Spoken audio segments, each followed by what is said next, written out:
Well, greetings everyone, and welcome to another edition of the Sports Crib, home of the Sports Crib Network, coming to you live tonight from Sin City. And I see we have a stranger. Well, he's actually Yeah, it feels like it. Feels like it. I know. well. First of all, I want to let you know that crow only has a certain shelf life. I know. I know. Yep. Yep. you know, I've been depositing plates of crow here for the last 2 weeks. Yeah.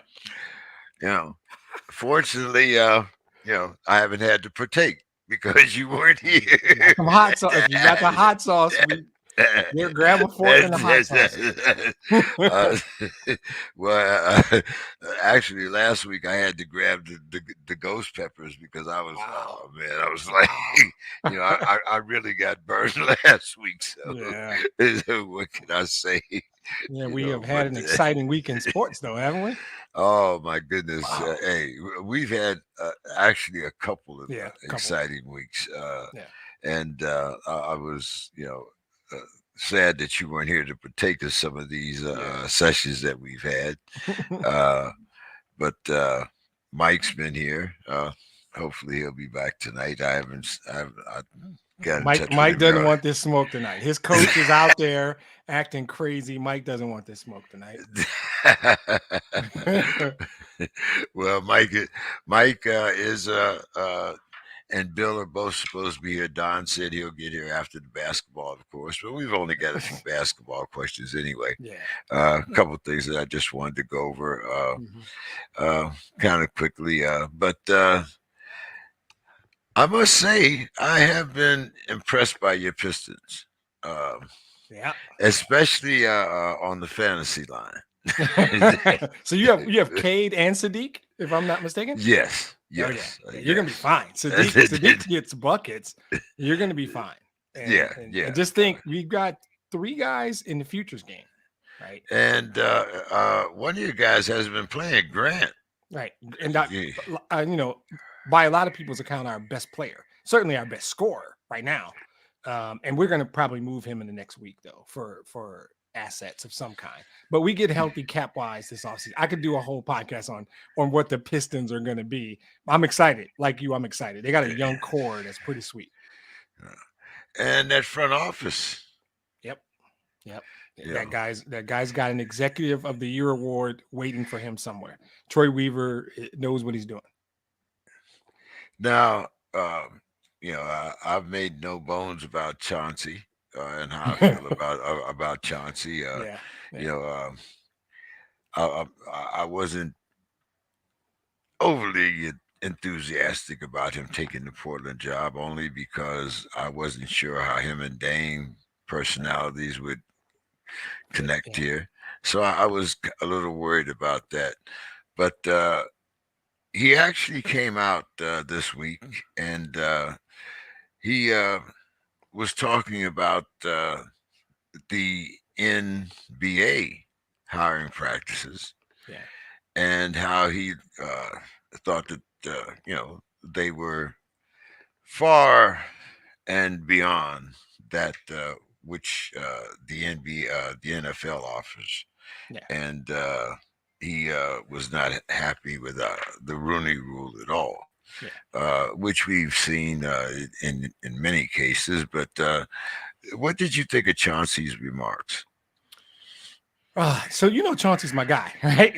So unlike you, I am a Chauncey fan. Chauncey is Chauncey's the only basketball player that I have ever written an article about on Bleacher Report. I was a Chauncey guy. I mean, I just love Chauncey's work ethic way before he, back in, Detroit, you had to watch Chauncey, you had to watch Rip. I mean, so on that team, when you see an organic elevation of leadership, Chauncey was the obvious leader on that team. Oh, Mr. Carroll, there he is.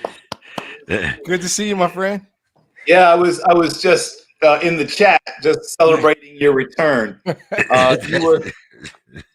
You were greatly missed, sir. Greatly missed. Appreciate it. Just commenting on Chauncey. I think that there's layers to this, right? I understand what his intent was. I think a lot of people comment on the Rooney Rule and what they want to do. The concept of the rule is great. I'm a fan of the rule. I think what they want to comment on is the execution or lack of execution to the Rooney Rule. The rule is a great concept, and if these billionaire, largely white men owners would adhere to said rule, it would be effective. The reality is that they never took it seriously. There's a handful of teams, and my feeling is that both of our teams fit into the minority group that don't really have this problem. But of the 32 teams, there's a legitimate 20-ish that have demonstrated, like the New York Giants, who've never had a black coach, have demonstrated the need for this rule, right? And those teams still don't follow the rule. They still do stuff like interview for a guy 2 days after you've already hired a guy. So it's not the rule itself. The concept of the rule is great. So I think if Chauncey's point is NBA owners do a better job of adhering to the rule, then he's absolutely right. If he's saying the rule is not good or the rule can never be effective, then I would disagree. But I think he's saying the former and not the latter. It's like any rule. If nobody follows it, it doesn't necessarily make it a bad rule. It just means no one's following it. So, I mean, that's my thoughts on the rule and what Chauncey's saying. What's your thoughts on that, Bill? You're talking about Chauncey specific? Yeah. Chauncey's comments about the NBA versus the NFL. Okay, well, I mean, obviously Chauncey has played in the NBA and obviously has not played in the NFL, though he could have. He was a really good, well, maybe he could have. But he's really good high school football player, and obviously even better, I guess, high school basketball player. He was a good athlete, period. But he does have a good understanding, and I think he does have friends in the league that he's talked to. I think he has a good understanding of what, to some extent, what NFL culture is like. And as you mentioned, 30 white men or groups of white men and 2 white women, essentially make up the ownership group. And there are some minority owners who are minorities, however you would put it. Well, I guess Shad Khan, yeah. But, there are no, Latino primary or even, fairly high up the minority owner. I mean, minority as in shares of the team owners, and no black owners who are even close to being a significant minority of the shares of the team owners, right? So essentially everyone who is in the 50, 40, 30, anything that's basically, if it's a crooked number in front of the 0 or whatever the second number is, you're either white or, in the case of Shad Khan, a man who is, I guess, technically considered Asian, but which is, it always gets tricky. But the point is that black NFL coaches have to be, and I recently rewatched an interview that John Thompson did almost 30 years ago, but it was frighteningly accurate, where he said that, oh yeah, you can make it as a black coach, you just have to be perfect. That's all. Right? You just have to be perfect. Which is this just being black in life. It's kind of the same thing. Bill, I know Bill's experienced this in a professional environment. Right, exactly. So there is a higher bar, right, to clear, to get the opportunity. To get, even if it's a sham interview, you have to do more to get to that sham interview than a white coach to get to a real interview, right? When Joe Judge is getting hired, right? When Matt Patricia is getting hired, no offense. Thanks a lot, bro. Thanks a lot. But I mean, when Jay Gruden's getting hired for being John's little bro, I mean, when guys are getting hired because they vaguely resemble Sean McVay. If you had lunch with Sean McVay, you can get a job. I mean, if you have a lunch receipt that says you had lunch with Sean McVay, you got a shot. It is such a frustrating thing. It is. And for me to watch Eric Studesville and lots of other guys be, either the sham interview or whatever, right? Over and over again. And there's a few other guys where it almost seems to be like their claim to fame is they get interviewed, right? Terrell Austin should be an NFL head coach already. Eric Studeville should. Deuce Staley. Oh, I could do this all night. There should be some. So I don't think the problem is the rule itself, as we talked about. I think there's not enough. Like it's not that there's too much. It's not enough. I would add on to it what I would call the Sherm Lewis addendum. Anyone who knows about the career of Sherman Lewis knows if you want to study in how in the hell was this man not a head coach 5 different times. Yeah. Like, I could do a whole show without leaving Sherman Lewis. Look at the list of people who worked under him. Yeah, right? Exactly. A list as long as your arm of coaches who worked under him got to be NFL coaches. And they would say at some point how much they thanked him and how Steve Mariucci couldn't say enough great things about Sherman Lewis. Okay, so the Sherman Lewis addendum would be that if you are a if you're a coordinator, right? If first of all, okay, the black coordinator problem is another thing we need to talk about for a while. But we should reward teams and not pilly-pally around awarding them about, oh, we don't want to make it. No, go ahead and reward them hard, right? Reward them hard for having black coordinators. And if your team makes it to the playoffs, right, and your black coordinator gets a head coaching job, I don't mean like, oh, that was nice. No, I mean break them off. Here's a compensatory pick. Compensatory pick, absolutely. Right, break them off. Now, watch how quickly these things change. Exactly. Yeah. If you slap that Sherm Lewis addendum in there, watch how quickly all this mess changes. Yeah, I think you need to go even further. And I know what I'm about to say is going to be outrageous. But here's my thing. I think that human behavior, what I've seen in the real world and in sports, are that when someone is elevated to a leadership position, what they do, and I'm guilty of it. I did it myself. I was once elevated, and I call it the Batman and Robin theory, right? Because Batman, if you know anything about it, Batman will admit he couldn't have been as successful without Robin. He's never going to give Robin all the shine, but he absolutely recognizes the importance of Robin. And when I was elevated into my first leadership role, my first thing was to evaluate, where's my Robin? And when I didn't feel like I had a Robin, or in my case, I got elevated and I had to replace myself, I got to go pick my Robin. And you know what I did? I thought about someone I've worked with before, someone I trust, someone who I thought had the skills to compliment me, and I'm not ashamed to admit it, somebody that looked like me. There you go. And that's what I did. And I'm not ashamed to say I picked a black dude. I did. And it was the right choice for a lot of reasons, but I knew he knew what I wanted to do. I knew his skill set complemented mine, but it's very human nature to go find somebody you're familiar with, somebody who looks like you, sounds like you, comes from the same metaphoric tree as you. We need more black GMs. The answer is GMs and people who hire the coaches. Because if you have more guys making the decision or being a huge input into the coaching hire that are people of color, I guarantee you, strictly through human nature, you will get more black coaches. Right? Correct. And I think it needs to be expanded to that. I love Bill's idea of compensatory draft pick compensation. Yes. Nothing excites a fan base more than give me more picks. Give me more picks. The Lions have 5 of the top 100, and nobody's as excited as your boy. So if you incentivize people, because deterrent is one way, and incentivizing is another. Incentivizing. Wait a minute. Oh, the guys, because So adding on the Ozzie Newsome addendum is what you're telling me. There you go. The Ozzie Newsome and the Sherm Lewis. There you go. But I want to kind of, like throw something out here, kind of like devil's advocate, considering, as of tomorrow, I'll be on this other three quarters of a century. Happy birthday, bro. Well done. And it sounds a lot like what they tried to do to us back in, when was it, the 70s? Probably the 70s. That's what they tried to do. There you go. Same thing. Affirmative action. And do you remember the backlash that we got because of, Sure. And, and more to the point, affirmative action ended up being about white women more than anybody. Exactly. Thank you.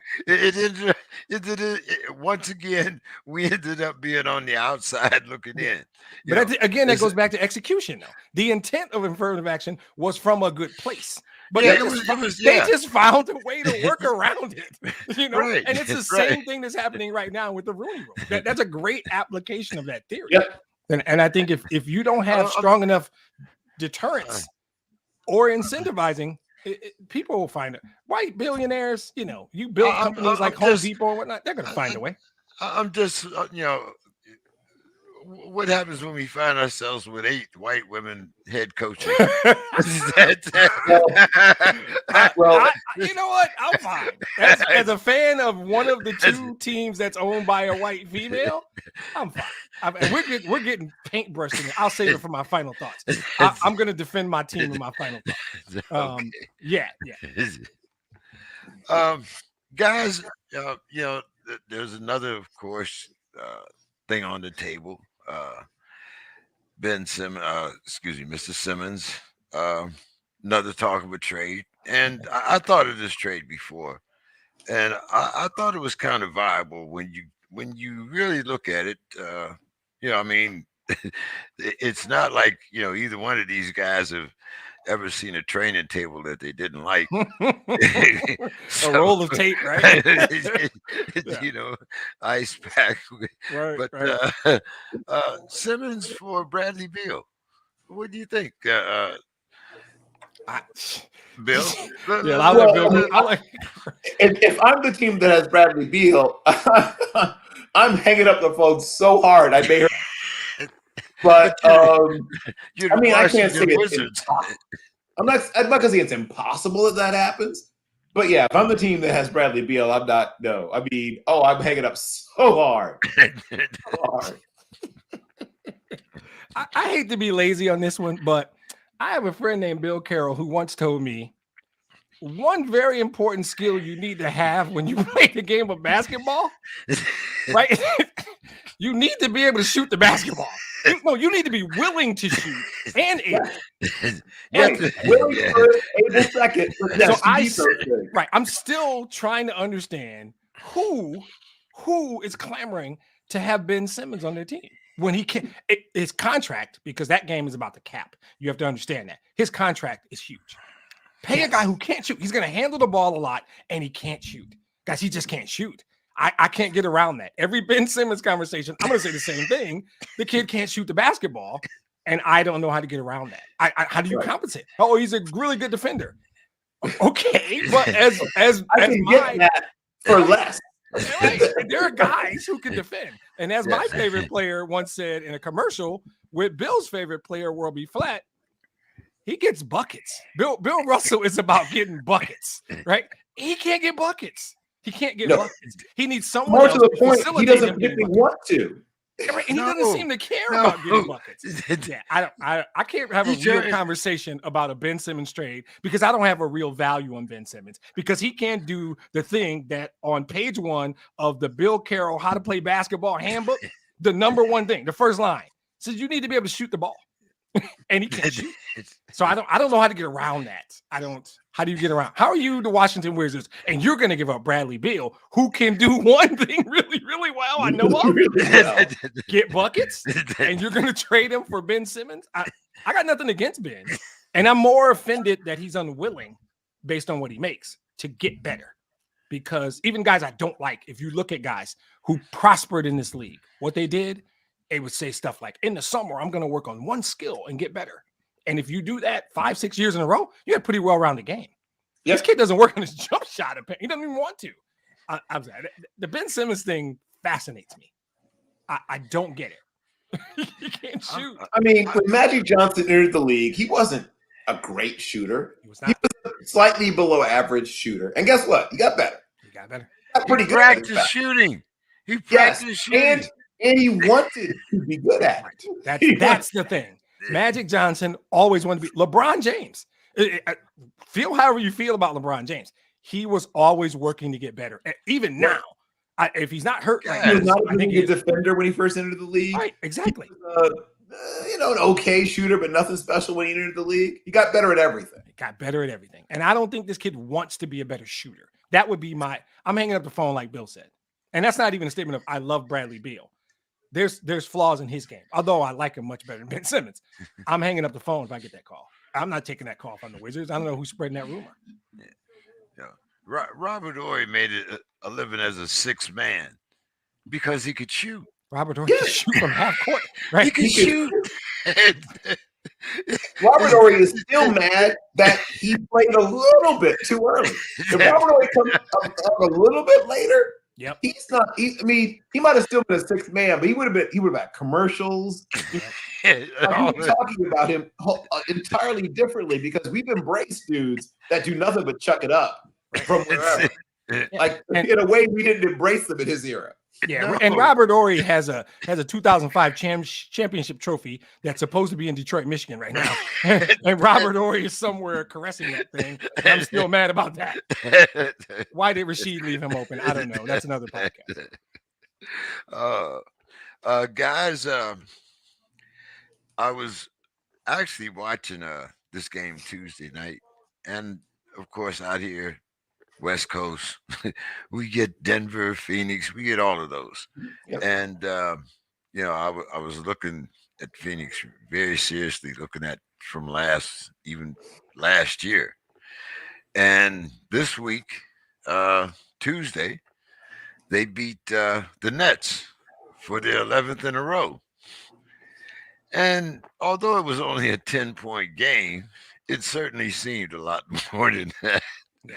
Because at most of the time the Nets were on their heels, and yep. Bill's never been a friend of the Nets. I don't think we need to rehash this. I don't mind you rehashing the Nets thing ever. Right? Yeah. I apologize for anyone who is a Nets fan because whenever they come up, I always start rolling my eyes. I'm going to apologize, but I'm never going to embrace them. I mean, we know that. Right? We know that. All right. Are they fun to watch? Sure, whatever. But I've come to realize what playoff teams that go deep in the playoffs look like. Right. I remember you asked me. I remember you asked this question of me when the Nets were the Houston Rockets. And I said then exactly why I could never truly believe in that team. And I was proven essentially to be correct for all the things that I said because those were the exact points of fracture where the team broke down when they got into the playoffs. Unless and until that team does something radically different from everything I've seen them do, you can take all the things I said previously about the Rockets and previously about the Nets and simply copy and paste them. Are you guys afraid that maybe the Suns are peaking a little too soon before the All-Star break? I would embrace that except for one name, and you don't tee it up and just you know what I'm going to say. They have the ultimate leader on that team. Yep. He's not going to allow for that nonsense you're talking about. He might allow for it for a game or two. I'm looking right now. He's giving them the business, and they're down in Atlanta not playing well. Chris Paul is the dictionary definition of a leader. And these are the dog days. February sucks as an NBA player. This is when you just want the playoffs to come. The excitement of the season starting is gone. These are the what they call the dog days. Dog days, yeah. And so you find who's a real dog in the dog days. Exactly. And you're going to see some of that. When it's time to turn the lights on, Chris Paul's going to show up, and he's going to demand that everyone else show up. And I think we saw what that looks like last year. So the game tonight, for example, they're in Atlanta. Atlanta's got a lot to play for, and that's great. I'm not worried about the Suns. I'm not. They're talented, and they have leadership, and they're a team. Unlike the guys in Brooklyn, that's a team out in Phoenix. That's a complete team out in Phoenix. Brooklyn might be more talented. Brooklyn might have better players, might have bigger stars. Sure. Phoenix is a better team. They just are. So, Yep. There it is. I'm going to call Don on here right quick. He wanted to get in on the football, so I'm going to get Don in here real quick, gentlemen. But Mr. Verdes, at some point, if you want to talk about maybe guys you might have your eyes on that I was checking out at the Senior Bowl. We can talk about that. Yes, we will. Yeah. Well, I'm here. The Senior Bowl is here. Yeah. So we no. got that's the East West Shrine game, my friend. That's the East West Shrine game. The Pro Bowl is here Sunday. Yeah, that's on the 5th. Yes. Yeah, I know the Pro Bowl is here because I was thinking about going to get it. But Bill, what were you talking about? What did you want to broach there? And specifically touch on some of these quarterbacks for me. We have the Rams first round pick. We have our own at like 34. Right. Is the kid from Liberty? Is Pickett? He's a project. Carson Strong. Talk to me about these guys. Okay, so I'm more of a Carson Strong guy, but I can see why the people who like Malik Willis like him. Yeah, his talent is undeniable and obvious. He's the most talented quarterback in the class, but he's not super consistent. He definitely throws some balls harder than necessary, but as he got better as the week went on. Day one, he looked bad, just flat out bad. A lot of the quarterbacks did, frankly, day one. Day two was better. Day three was a mix. He definitely stares at it. Like he wants to really see it. He hasn't learned to trust it yet at all. See, the NFL doesn't allow that, though. You don't. He's a project. So people keep bringing up Josh Allen. Now, that's dangerous because Josh Allen is such a super outlier. Right. But also, in his defense, Malik Willis was way better in college than Josh Allen was in college. Josh Allen, especially his last year, was a hot ass mess. And I mean, I studied that kid hard, man. And I wanted to like him, because I liked him more the previous year when he had, better players around him. So I was part of it. But Malik has never had players the level of Josh Allen. Josh Allen played with one of the Hollister brothers. He played with Brian Hill. He played with Ted Gentry. He had some guys around him that are frankly better than anyone that Malik Willis has played with until probably now at the Senior Bowl. But yeah, there's things to like. The kid can throw the ball, best arm. So the two best arms, and to me, it's with a good amount of separation between them and the other guys, is Willis and Strong, right? Both those guys have elite or close to elite arm strength, right? Yeah, close enough. If it's not elite, it's close enough. Like, not quite Josh Allen, not quite Mahomes, but not far off. Like your boy Stafford, right? Probably in that range, in that Stafford. So take those two, throw in Bailey Zappi and Sam Howell, and tell me how you rank them. Where you got these? Okay, guys. So I have Howell a little ahead of Zapp just because of upside, but I like Zapp better now. Yeah, I think Zapp has very low bust potential, and Howell and Willis, though I like them, have a little more bust potential, right? Because there's more rawness there. Yeah. The thing about Bailey Zappi is he's pretty much what he's going to be, right? But even though the ceiling's not super high, the floor is, right? There's not a lot of room between his ceiling and his floor. Did you like Chad Pennington pre his arm falling apart? Right. Then you like Bailey Zappi. That's Bailey Zappi. I like that comp. He's got. He does anticipate. He sees it quickly, and he has to, right? Because he doesn't have the world's strongest arm. He's always had to throw a touch. He's always had to anticipate. He's always had to, especially on deep balls, he has to see it right away, right? Because if he doesn't get the ball out right away, it's never going to get there. He has to always anticipate.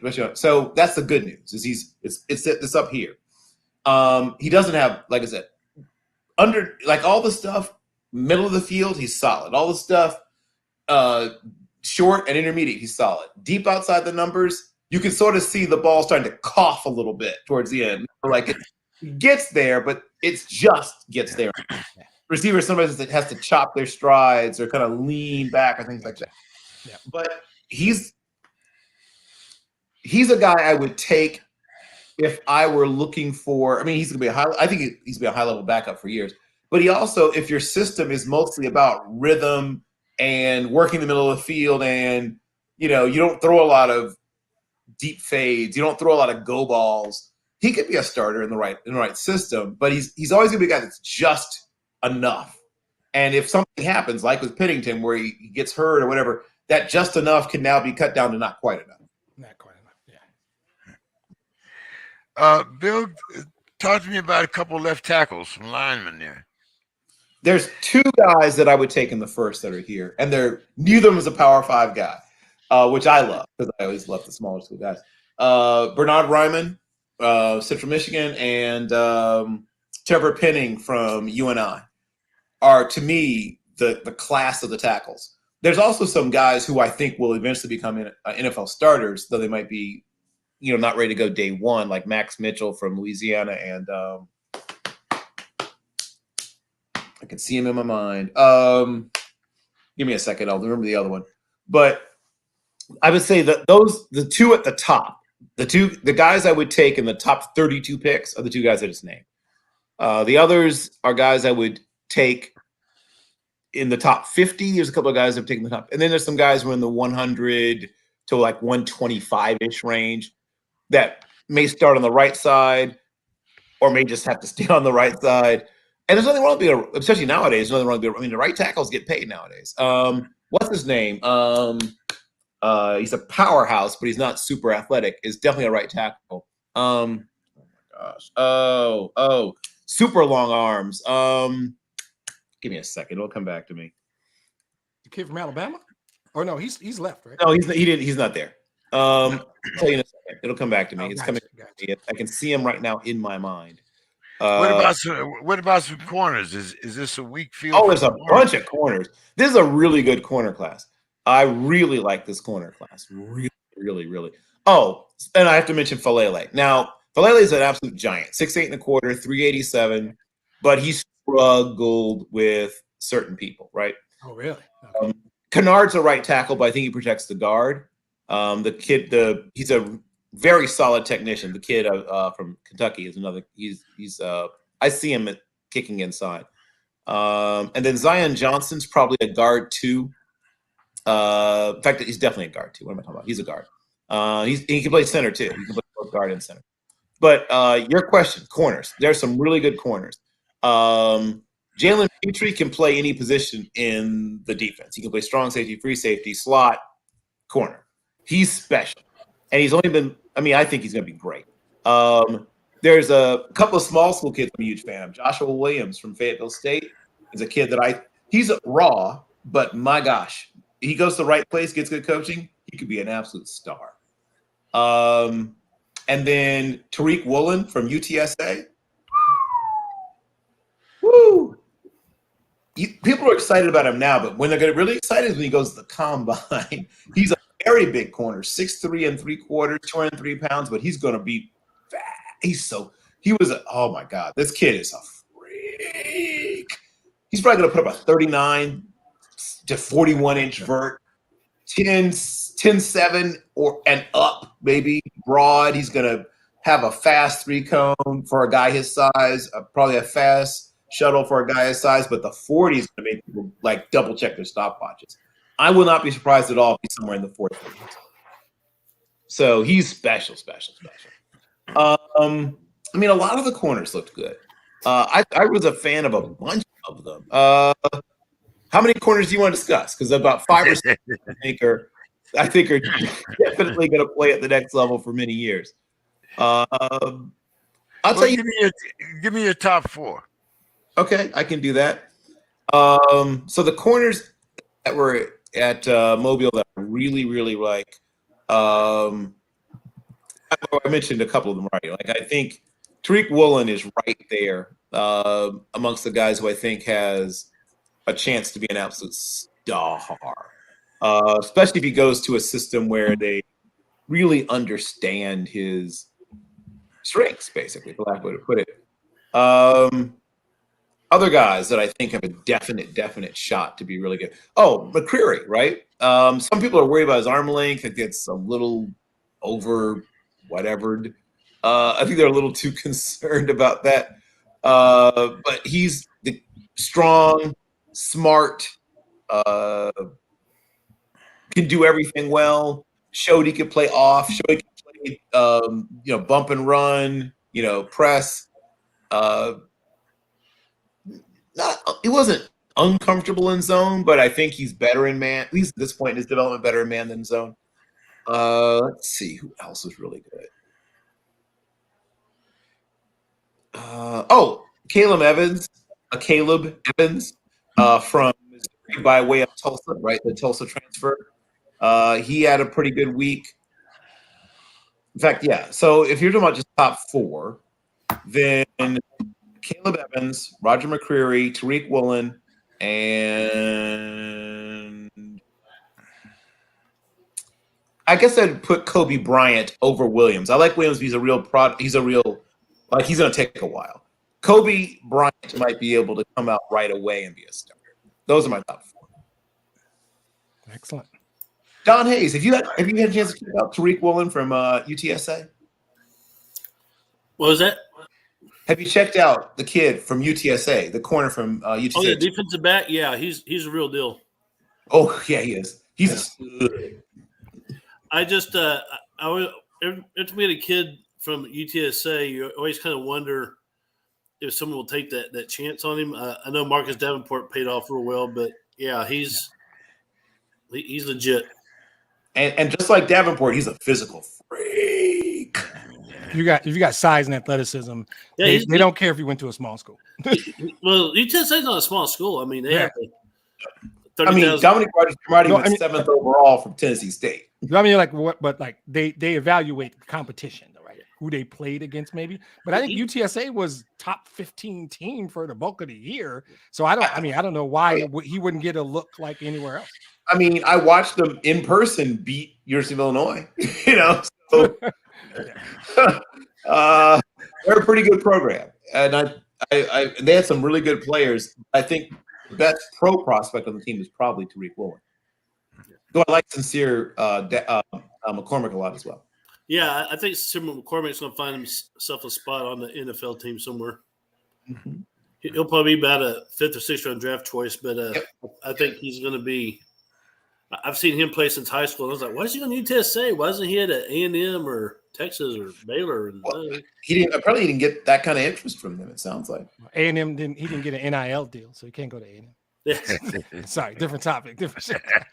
The NIL is changing the whole scheme. The game is so. Yes, it is. Yes, it is. The NIL and the portal. We'll talk a little bit more about that next week. I think I heard Mike just come in the queue here. Oh, wow. Let's see. I think that was Mike. I think that was Mike I see here. Are we going to talk about his crazy ass coach or what? Damn, he's there. Hey, what's up, Mike? I heard that. You can have my time on that topic because I need an explanation. We're gonna actually. I'll wait. I'm sorry, Mr. King. Go ahead. Well, guys, now that all my football guys are here, let's start out with some of the. We've got a lot of things to talk about this week. We got some hot topics. We started out talking a little bit about this Rooney Rule thing, but Brian Flores is suing the NFL. Demetrius, you haven't been here for a while. Someone that you started out.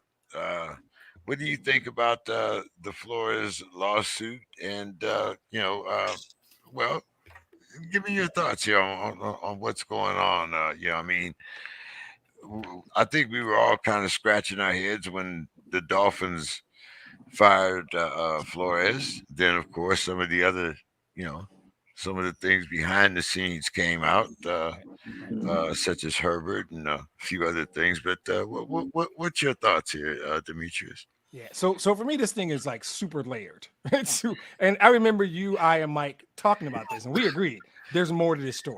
We talked about Flores' firing, and we all agreed, there's something behind this. So I think there's a whole lot of things where it's like, this is a private club.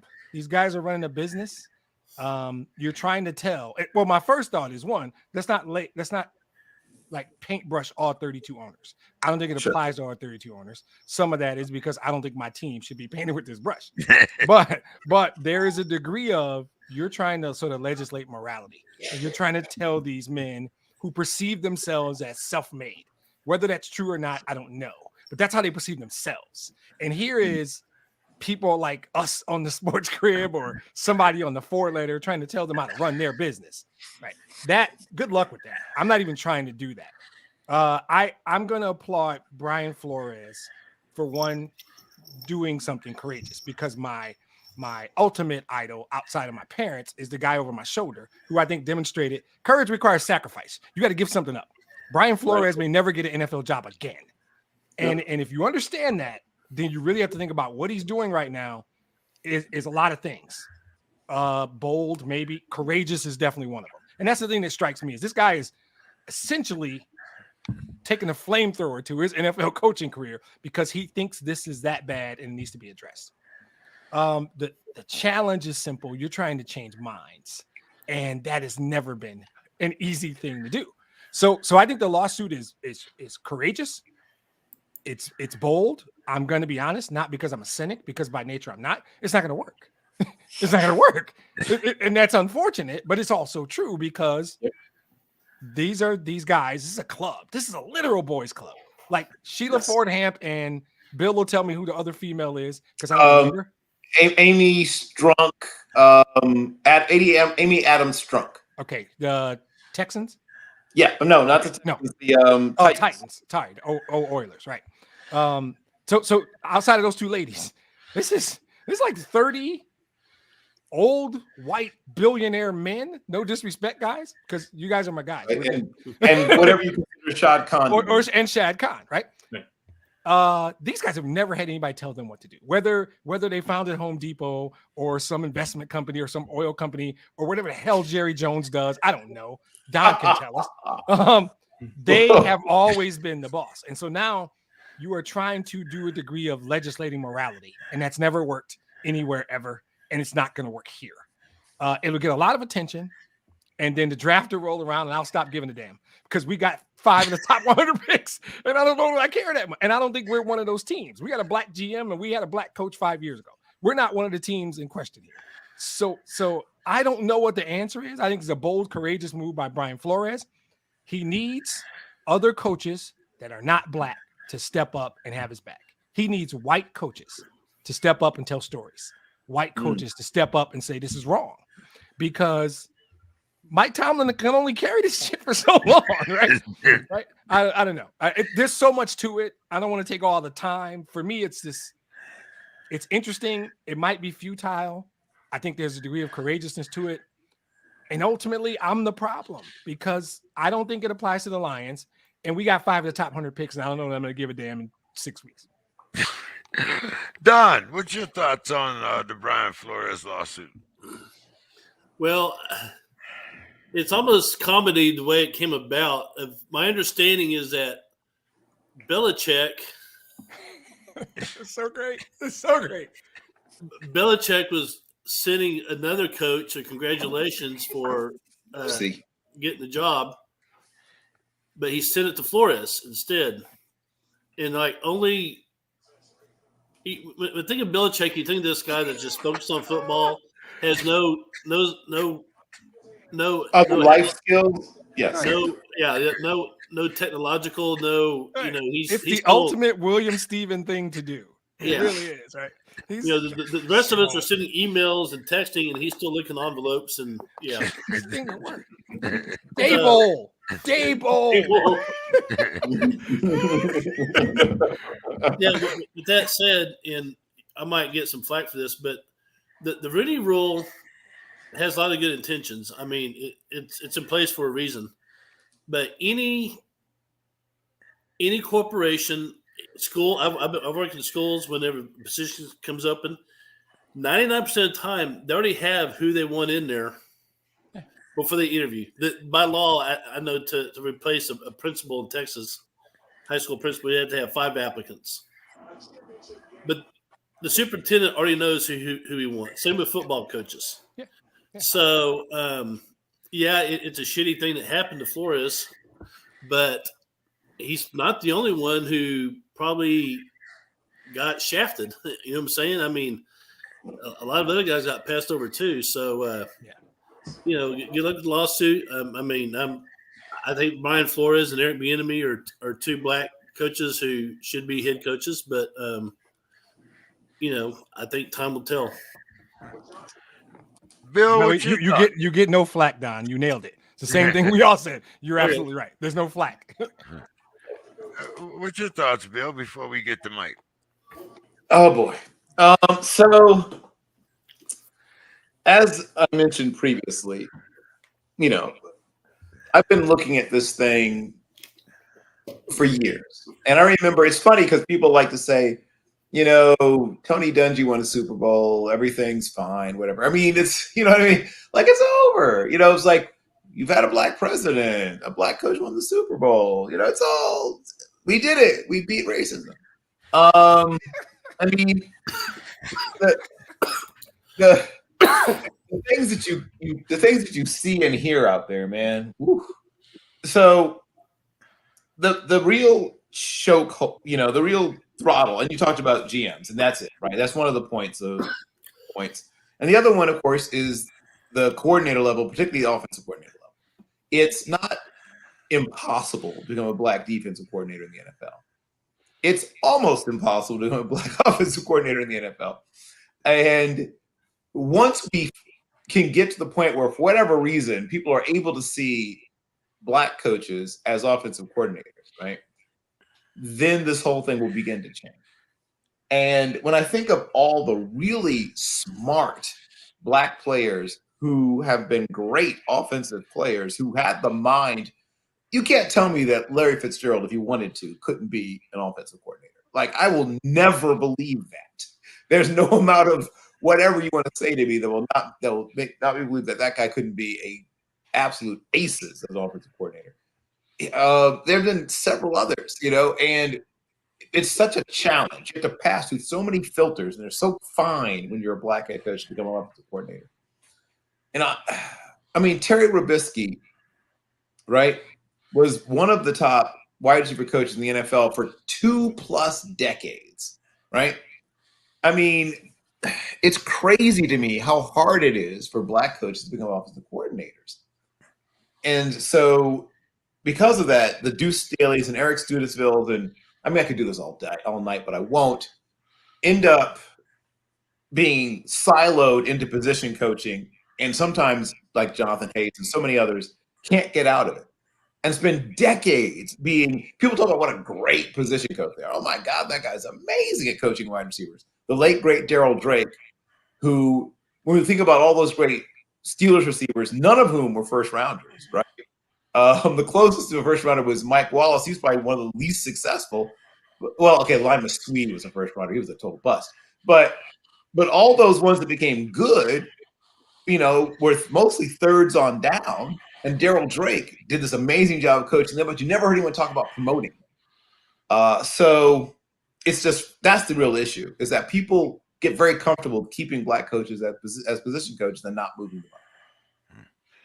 Mike, as Demetrius mentioned, the three of us talked about this in a show. What's your thoughts on Mr. Flores? I don't really have anything different than what you guys covered. I think it's courageous because, as we saw with Colin Kaepernick, he may never see the light of football day again. And B, it's not going to go anywhere unless they really have some kind of evidence that this transpired. So,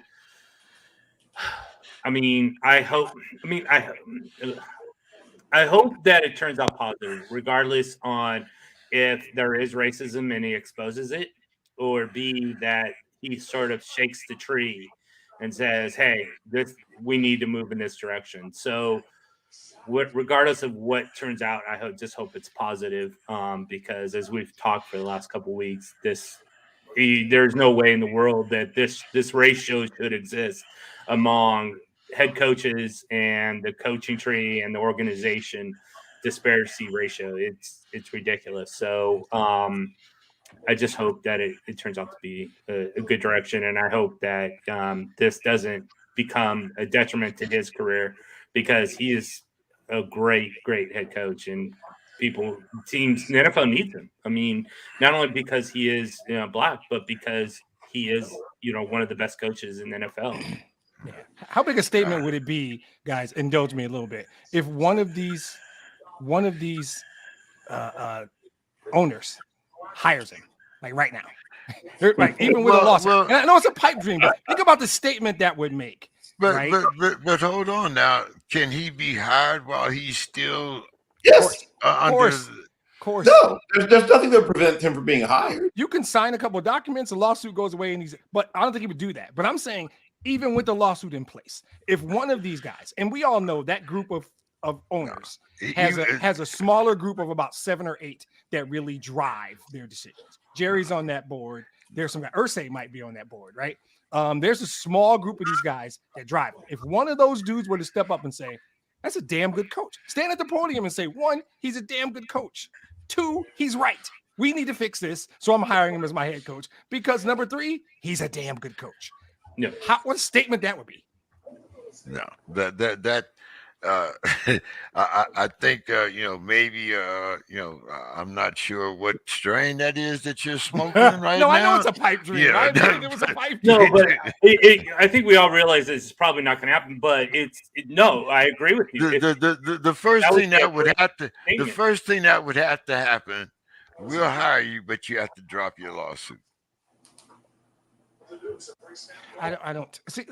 I don't know if that needs to happen. Then you defeat the purpose. Because then it just looks like you're hiring him to get rid of the lawsuit. And you, right, but exactly. No, if I'm one of these old white billionaire owners, I become a superhero. I hire Brian Flores. I'm a superhero. I am like, look, I get it. I'm admitting there's a problem. I'm aware. I want to be part of the solution. You can say all that nonsense at the press conference. I think I have Mr. Snyder on speed dial. Yeah, okay, that's not the one. That's not the one. Who owns the Texans? Does Bob McNair still own the Texans? No, what was the lady that Bill just told us? No, that's the type. His family. So it's sort of they have kind of a bit of a power struggle, almost like with Denver. The kids.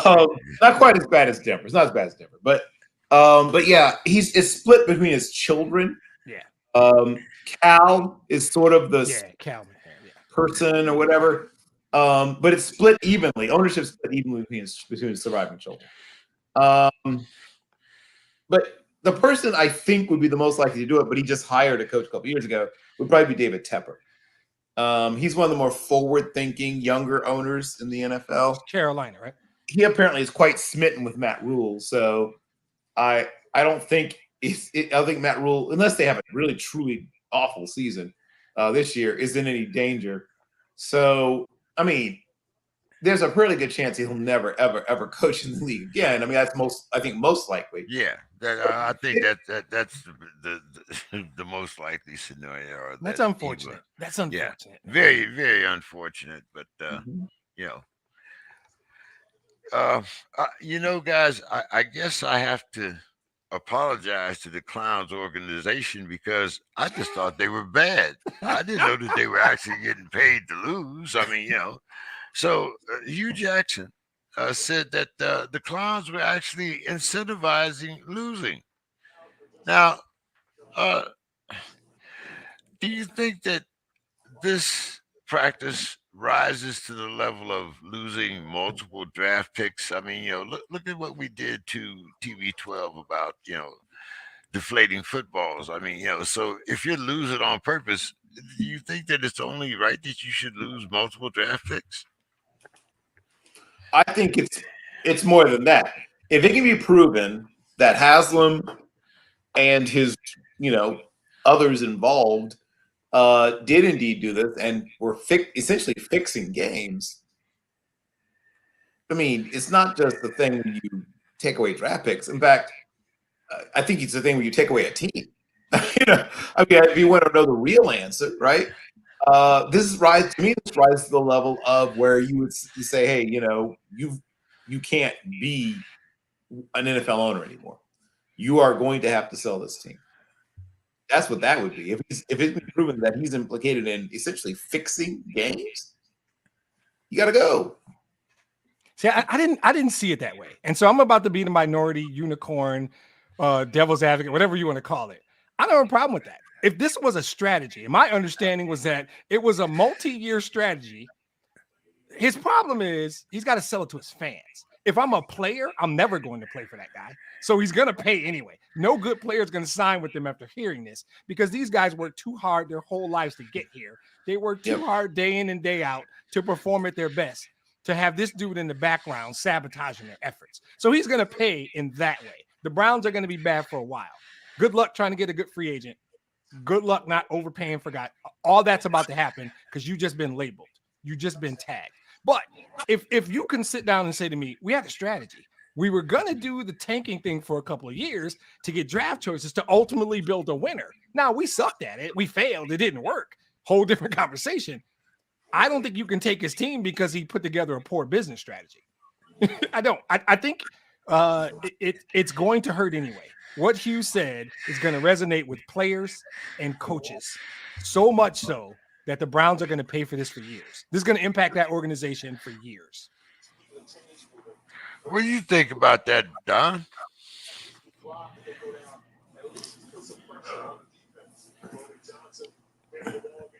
Did we get Don? Did we lose No, Don? Don's trying to figure out how to get off mute. My dog was barking a while ago, and I wanted to mute it so I didn't Ranger bother Hayes him. has an opinion, man. We know. Yeah, he was doing. Yeah, so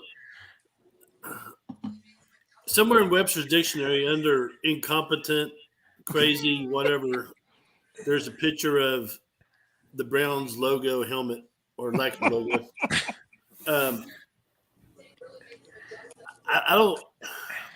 I have a hard time figuring out what's going on in the mindset of the head coach all the way up to the front office. It's a head scratcher. You can't really put a definition on it. It's I guess you have the thesaurus. You'd find a lot of words for it, but I think it's just mind-boggling the way that they conduct business, and they've had all those great draft choices in the past, and they just screwed it.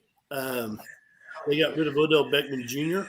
and look what he's doing now. I mean, he's having a decent season compared to where he was last year. So yeah, making the Super Bowl might be a step above being in Cleveland. Just just maybe. So all that evidence speaks for itself. Well, Mike, it's evident I'm not going to ever stop calling them a clown, so you might as well join the circus. What's your thoughts here?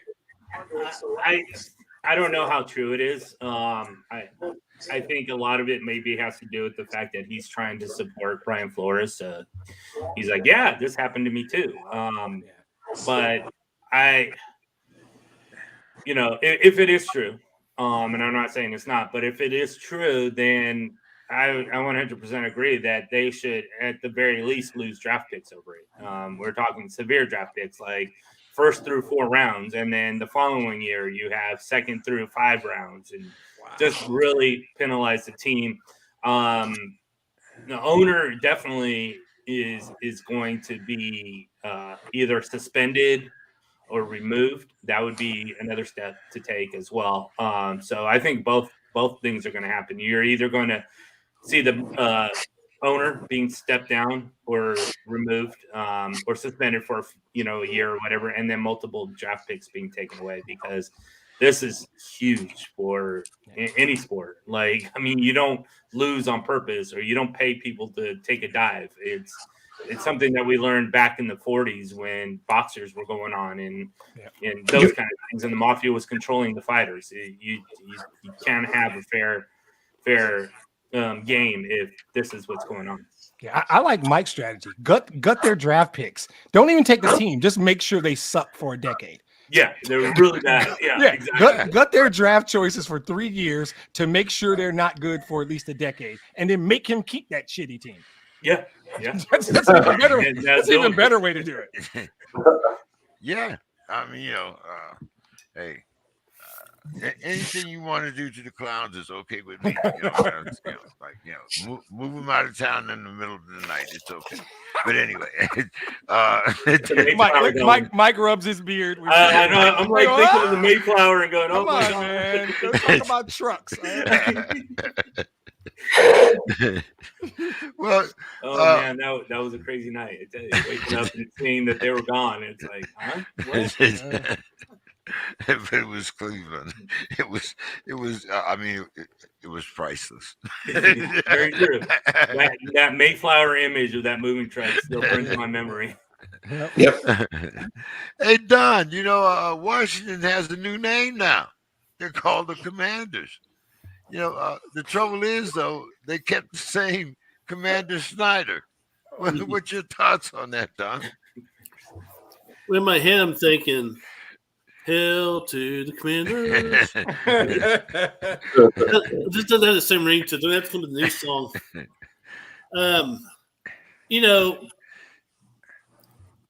I'm a traditionalist, so Commanders. It's a decent name. It could be better, could be worse. It's kind of neutral. I guess if you're in Washington, D.C., the president is the commander in chief. You got the Pentagon nearby. There's a lot of commanders there, I guess.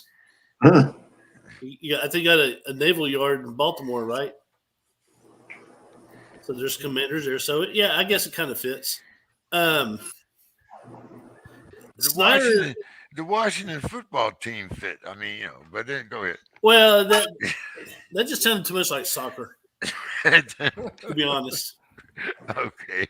The Dallas football team, the Houston football team, the Detroit football team. No, you got to have it's America. You have to have a mascot. Snyder is he's one of these guys that probably needs to enter the nursing home and go chase around the little nurses or something. He's just been like a pain in the ass for too many years. So I would think that eventually, I mean, we'll all die. I'm not wishing that on him, but jeez, Don Hayes. I'm sorry. I wasn't ready for that.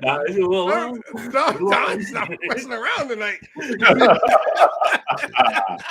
But eventually let's say this. Eventually there'll be a change in ownership, and hopefully the new ownership will be a little bit more with it than the old ownership. And I say things anyways, but the thing is that Don Snyder sleeps one eye open. Exactly. Every night. Both on Sunday. Because Don Hayes ain't messing around. Yeah. But in our case, Jerry Jones is, he's already kind of delegated some authority to his son. So his son seems to have a little bit more sense to stay away from cameras. Right. So maybe the new ownership of the Commanders will have that same. That's painful. Mindset. You did not want to call them the Commanders. Hey, Redskins almost came out. I saw it. Yeah, you saw it. But I mean, I don't know. How many of you guys watch? Have time or even to watch some of the congressional hearings?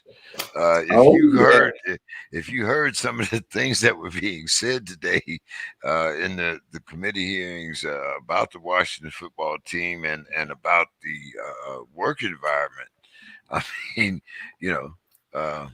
for me to call Cleveland the Clowns might be, a little disingenuous, but Don, I mean, time out, real quick. The Washington Commanders got caught up in a congressional hearing. Oh yeah, this has been going on for quite some time, Don. Oh, I tweeted out some stuff from the. What's the federal government doing involved in sports? Well, as you might well remember, there was a lot of really bad stuff that happened with their previous, or I guess really, I guess it's sort of two iterations of their front office back. It was essentially, like that frat house where they tell girls not to go in by themselves. That was the Washington front office at one point. Pretty much. Yeah. They've been under investigation for a while. Gruden's firing came out of this investigation. Oh, yeah. Okay. Yeah. So all that still happened. But Daniel Snyder's just a bad dude. We can all admit it. We're grown men here. I'm not calling for his death like Don Hayes, but I'm saying, but Daniel Snyder's a bad dude. I just said that death comes for us all. No, I mean, I agree. We all got the message there, Don. Right. I would like to point out, self-serving as it is, they had an opportunity. They had such an opportunity. They could have called this team the Red Tails, and that would have been the beginning. It would have honored the Tuskegee Airmen. It would have been the beginning of an opportunity to redeem the public image of your organization, right? I think they have a black GM now. They could, and because they're in a mess, right? Yeah, that was an opportunity to do something. President of football operations, but Jason Wright. Jason Wright, person at Northwestern University. Because it's an unmitigated mess. And until Daniel Snyder dies, I'm jumping on Don Hayes' train now. Until Daniel Snyder dies, I don't know that anything changes in that football club or the commanding office or whatever the hell they're doing. But they don't get it. They haven't gotten it for a while. Since that guy bought the team, they haven't gotten it. It's Bill used the word. It's been a frat house for a while. And it's probably more to come. Shockingly, there's probably more to come. Yeah, that's a mess. Commanders isn't going to help. You had an opportunity to do something really cool and you passed on it, and you went with Commanders. Yeah, the Red Tails, that'd been a great, because I'm a military historian, so I have a poster signed by the Tuskegee Airmen. Yeah, it was a gimme. It was a layup. It was an uncontested layup. They gave it to him and said, "This." It was so easy, and it would have helped them. And they passed. But they would have had to pay the person who currently is trademarked. And apparently they didn't want to do that. That's just stupid. Because we're talking about we're just talking about money, right? We are talking about money, yes. I'm sorry. That was such a great opportunity. It was right on the table in front of them, and they moved it aside and grabbed a hot dog or something. I don't know what they were thinking. So I agree with you entirely. And I'm writing an article that'll pop up on Around the Block Sports Black History for Black Football History Month. Anyone who's interested in seeing all the stuff I've written over several years about Black football history, including stuff about Jack Trice, stuff about Jackie Robinson's football career, Paul Robeson's football career, and hundreds of other. He died just about a year ago now. He was almost an Olympic champion as a wrestler, but also was Curly Cole. Yeah, football and wrestling career. And a bunch of others.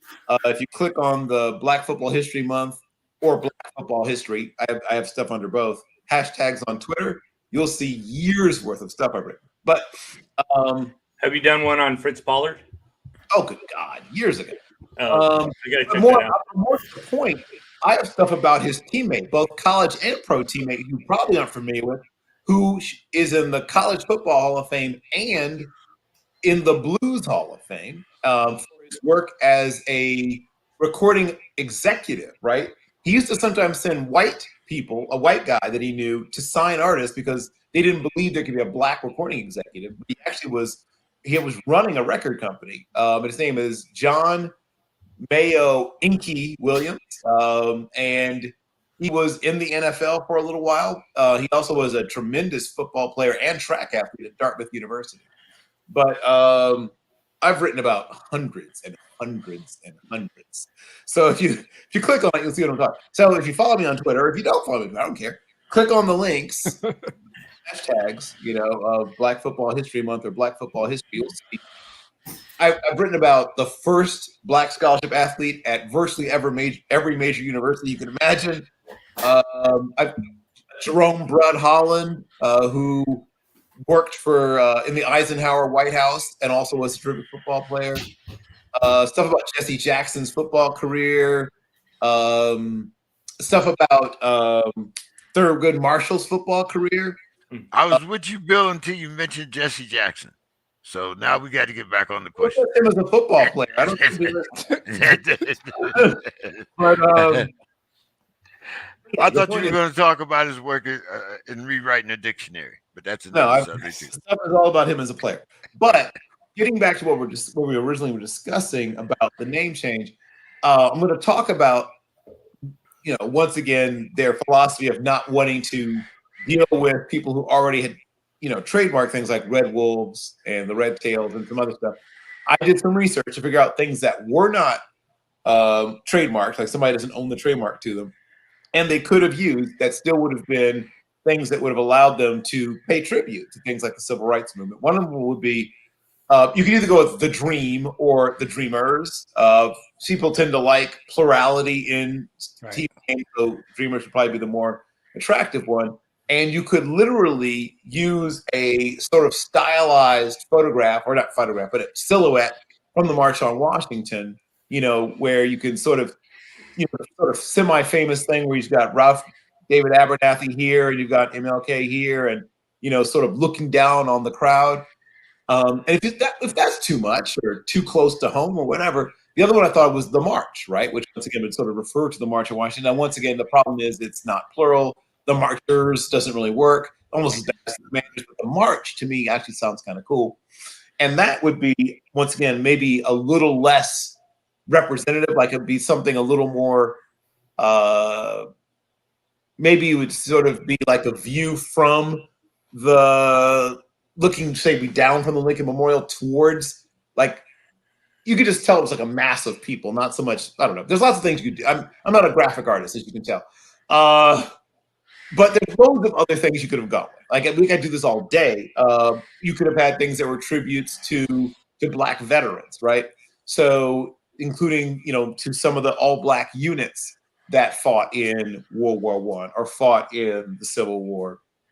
And see, and unlike the Red Tails or whatever, they're not trademarked, including an all-Black tank unit that would have had, as one of its commanders, a Lieutenant Jackie Roosevelt Robinson. That's what Jackie was training to do when the incident happened on the bus that prevented him from having a military career. But he would have been a commander in this unit that we called Patton's Panthers. And you could have a team called, the Washington Panthers, but it would be, clearly,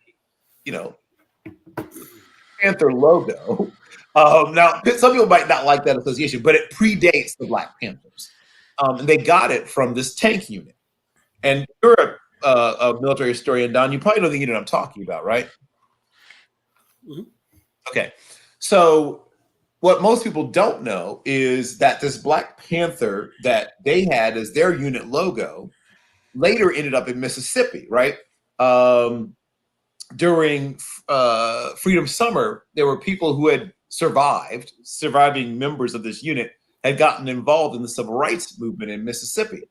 And then it's from that the Black Panthers, who had watching television, or some of the UAP Newton and others, had seen this super cool Black Panther on someone's like poster or something down there during the Freedom Summer, where they're doing voter registration. They said, "Oh man, like that's awesome.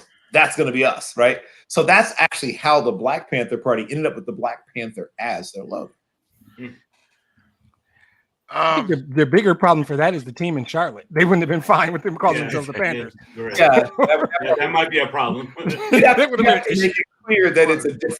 Yeah, that one wouldn't work. Right. Not But a teal there's Panther. others that would. There's other units, other all-Black units that you could draw from either just the name of the unit.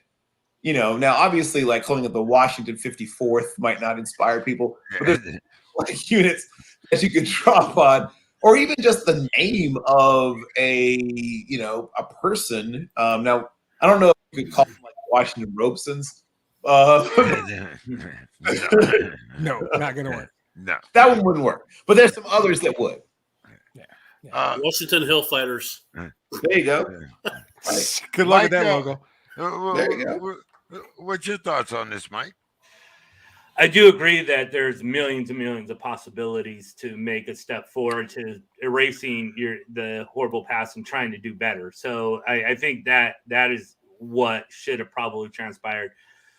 As far as the name itself, I think any team can name, pretty much anything. And a couple of years from now, it's just going to be whatever it is. We're not going to take it seriously or take it like, oh, that's a horrible name or anything. We're just going to roll it off like it's the Washington Commanders. Like that's who they are. And we're not going to give any thought about it. But as we stand right now, I think Commanders is just meh.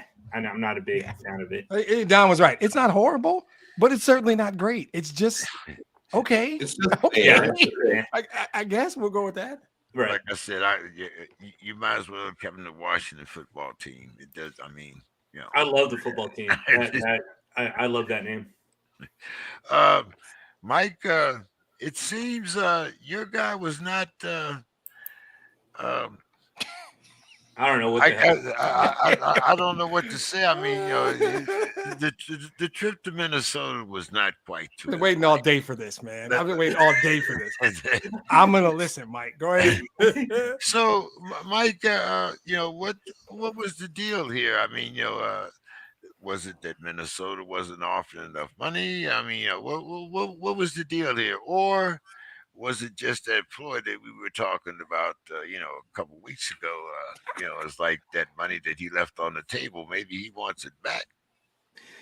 Yeah, so all the way up to this point, as far as what we were hearing, as far as Michigan and Harbaugh, there was already a deal in place. Harbaugh wasn't going to go anywhere, and so when he came out and said, okay, and the Vikings came out and said whatever, that he was flying to Minnesota to look at this head coaching job, I was just like, well, this contradicts everything that I've been, learned about. And I'm like, and then I got worried. I was like, oh my goodness, he's going to go to Minnesota. Why else would he, go to Minnesota unless he's going to take this job? And then turns around and basically says, no, I'm signing with the Wolverines. So it was very confusing. I was just like, whatever. So the only thing that I really gave thought to was the fact that he had already signed with Michigan,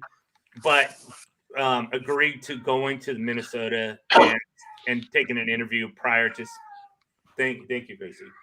Prior to signing Gracie knows this is nonsense. Gracie's like, what the hell's going on here? So I think he already had signed with Michigan before he even left to Minnesota and was just appeasing the situation process. Okay, well, now the Vikings are said to be going now toward offensive coordinator for the Rams, Kevin O'Donnell. What's your thoughts on that? O'Connell, I'm sorry. Yeah, I think that's a great fit. The Vikings offense is pretty much set in stone. We don't know what's going on with Kirk Cousins at this point, if he's going to stay or not. But how are you not going to stay? How are you going to get rid of it? Yeah, they're talking about taking that big hit, that salary hit, and I don't understand it. I think No. You can't do that. Yeah, I totally agree with you, but there is talk out there that they're willing to take that in. I'm just, I don't think that's going to happen. That's talk you put out there, hoping he'll come to you and say, "I'm willing to renegotiate." That's what renegotiate. Yeah, probably. He went to Michigan State. He's smarter than that. He went to Michigan State. He's smarter than that. He's not doing that. So yeah, I think it's a good, with that Rams offense. And him working with McVay and being under McVay is good. I mean, I think their defense needs a lot more work, but again, it's head coach and assistant coaches are in a different spectrum. It's who you're working with, other than being hired. Oh, and for those who are wondering, Doug Peterson has officially been announced as the next Jaguars head coach. Another one down. What's left? 4 teams now. Four. Byron Leftwich. I think it's down to 4. Well, now, what are your thoughts about the Vikings going toward Rams offensive coordinator Kevin O'Connell? Who's that for? Don. Oh, Don. Okay. Yeah. Don cares so little, he's not even coming off mute. I'm gonna translate. No, I think it's a good move. I mean, if you can't talk, someone like Harbaugh to come in, why not? I mean, the Rams have had an outstanding season, and you tend to go out and cherry pick the coordinators from top teams if you have, no one really available. So. Why not? I mean, I think it's a smart move. It's safe. It's a safe move, I believe. What's your thoughts on that, Demetrius? So here's the thing. Side note: I met Sean McVay 2.5 years ago at a Starbucks. Can I have a job? Anybody? Somebody? I met him. We shared a quick story. I feel like that's all you got to do now to get a job. I don't know anything about Kevin O'Connell, right? He met Sean McVay. He knows Sean McVay, and that's really all you need on your resume now to get a job. I think he probably brings some knowledge. I think there's a trend, right? He's 36. He knows Sean McVay. That's kind of it, right? I am thrilled because my team plays in the North. So I hope they trade Kirk Cousins or eat his salary because it'll gut their cap for 3 years and it accelerates the Lions rebuild. That's 2 more wins we get next year. So selfishly, cool. Do whatever you want. No, the guy might be good. I have no idea. I know Eric Bieniemy's good. I know Byron Leftwich is good. I know Todd Bowles is good. I'm not going to do that right now. Sorry. I jumped down that rabbit hole. And Doug Peterson in Jacksonville, I don't even want to talk about that. But O'Connell, I can't badmouth him because I don't know. I don't have a track record. This process, whether it's Hackett and Eberflus, I guess is how you pronounce his name, but you don't pronounce it Bieniemy or Leftwich or Bowles or Frazier, I'm or Jim freaking Caldwell. Right. Yeah, Caldwell's another one. I don't. Right, yeah. I Bill, don't know. I don't know about O'Connell. Sorry. What's your thoughts on Mr. O'Connell, Bill? I still have my scouting notes on him from San Diego State University. I almost would rather hear that than what you think about him as a head coach. So some people might remember as another one of the mini Brady backups, right? Yeah. In his time in the NFL. I don't think he has a single start. No, he doesn't. I think he hasn't. But he was a backup for a few different teams, most notably the Patriots.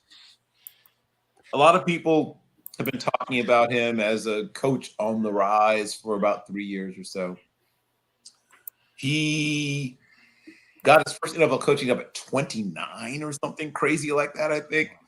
I think immediately after retirement, somebody added him as a quality control guy. So he played in the league for about 5 or 6 years, and then immediately quality control. Quality control to, I think, either wide receivers or maybe quarterback. I think my munch was 1 year and then quarterbacking from that point forward. From that to offensive coordinator. I don't think he's a bad choice, but I just think there's better. I don't know. I'm not mad about Kevin O'Connell. I think he deserves at some point to get a shot. But, there's 7 dudes I can think of who are more deserving. That's all I've got to say about that. I like him just fine, but how? Why? Okay. Now, the Raiders, they've also they went out and hired the Patriots ex front office guy, Dave Ziegler, on Saturday. Yep. And then was it Monday? They gave McDaniels a second chance at a head coaching job. Make sure he gets on the plane. Mike, how do you think the Raiders? Do you think this Patriot Way is going to travel well? All the way across to Las Vegas? I don't know. I think they're going to run into a lot of turbulence. The engine might blow up by the time they land, and it's going to be either a very rough landing or it's just going to explode altogether. Don, what's your thoughts about these Patriots guys moving out here to Vegas? Don't do a lot of gunslinging back there. These guys are kind of, one step. Don't look like. Is Al Davis really, asking Mark, what the hell are you thinking? I hope not. That'd be very trippy. A Ouija board or what? How'd he posing these questions? I think if you look at the game overall, there's a lot of movement anyway, and people like to go where they're familiar or they feel welcome. Now, who would not feel welcome in Vegas? Come on. You got the showgirls. I think Mr. King is right now experiencing that very thing. So yeah, I mean, whenever you're on the move from one franchise to another, you look at stuff like, yeah, you're looking at money first and foremost. But where's your money going to go? What's the income tax status of your state? What's the cost of living? What's the climate like? In Vegas, yeah, it's hot, but you're playing football in the fall. I mean, it's not going to be that. I mean, it's a little bit more temperate then. Vegas has a lot to offer, especially if you're 21, 22-year-old, and you're looking to have some fun. And you're throwing Don Hayes on us right now. This is so great. I'm watching it. You have disposable income, and yeah, I mean, why not?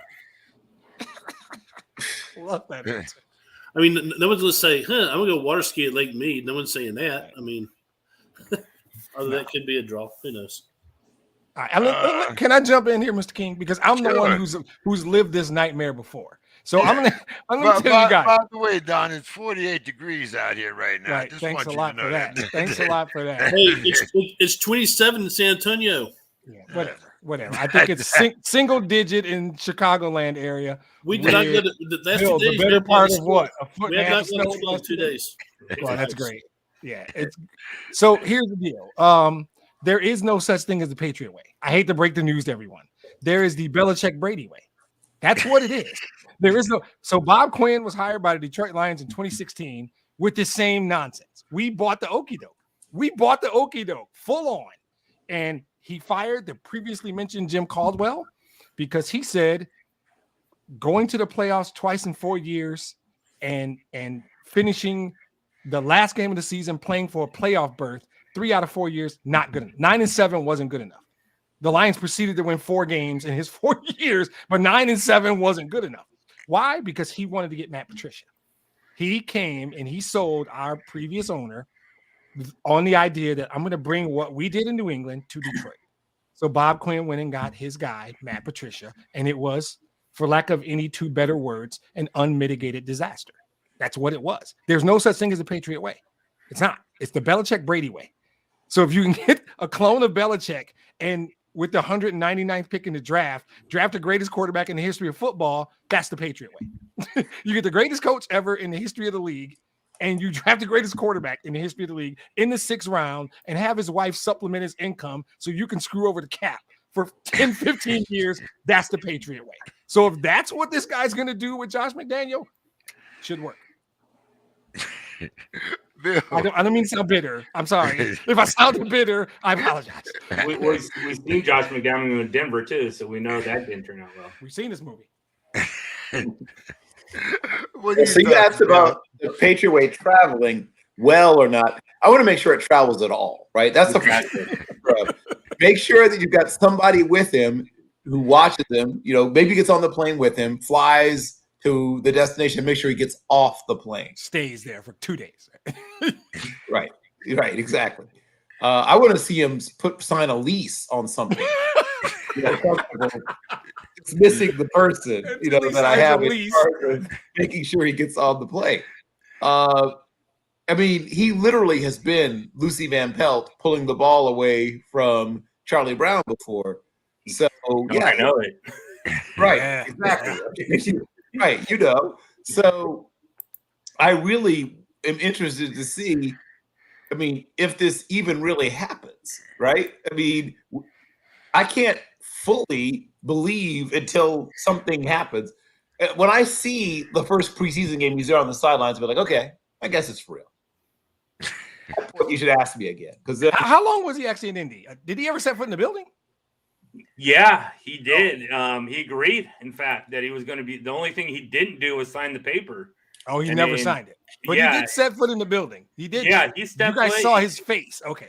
And it was announced. It was even announced by Irsay that he was the head coach. And I don't know if he said anything. I'm not sure. It was a day or two, right? It wasn't. It was right after Irsay announced it, like a day or two later. He's like, "Wow, I'm not going there. I'm sorry. I'm going to back to New England."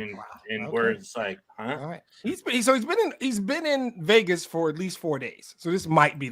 I'm with you, Bill. I need to see a lease agreement. Yeah, for sure. Yeah, something to say. I am here. Yeah, I'm going to change my driver's license. I want to see a California driver. I mean, a Nevada driver's license. Yeah, or a plate on the car. Yeah, something on his car. Yeah, new plate on the car.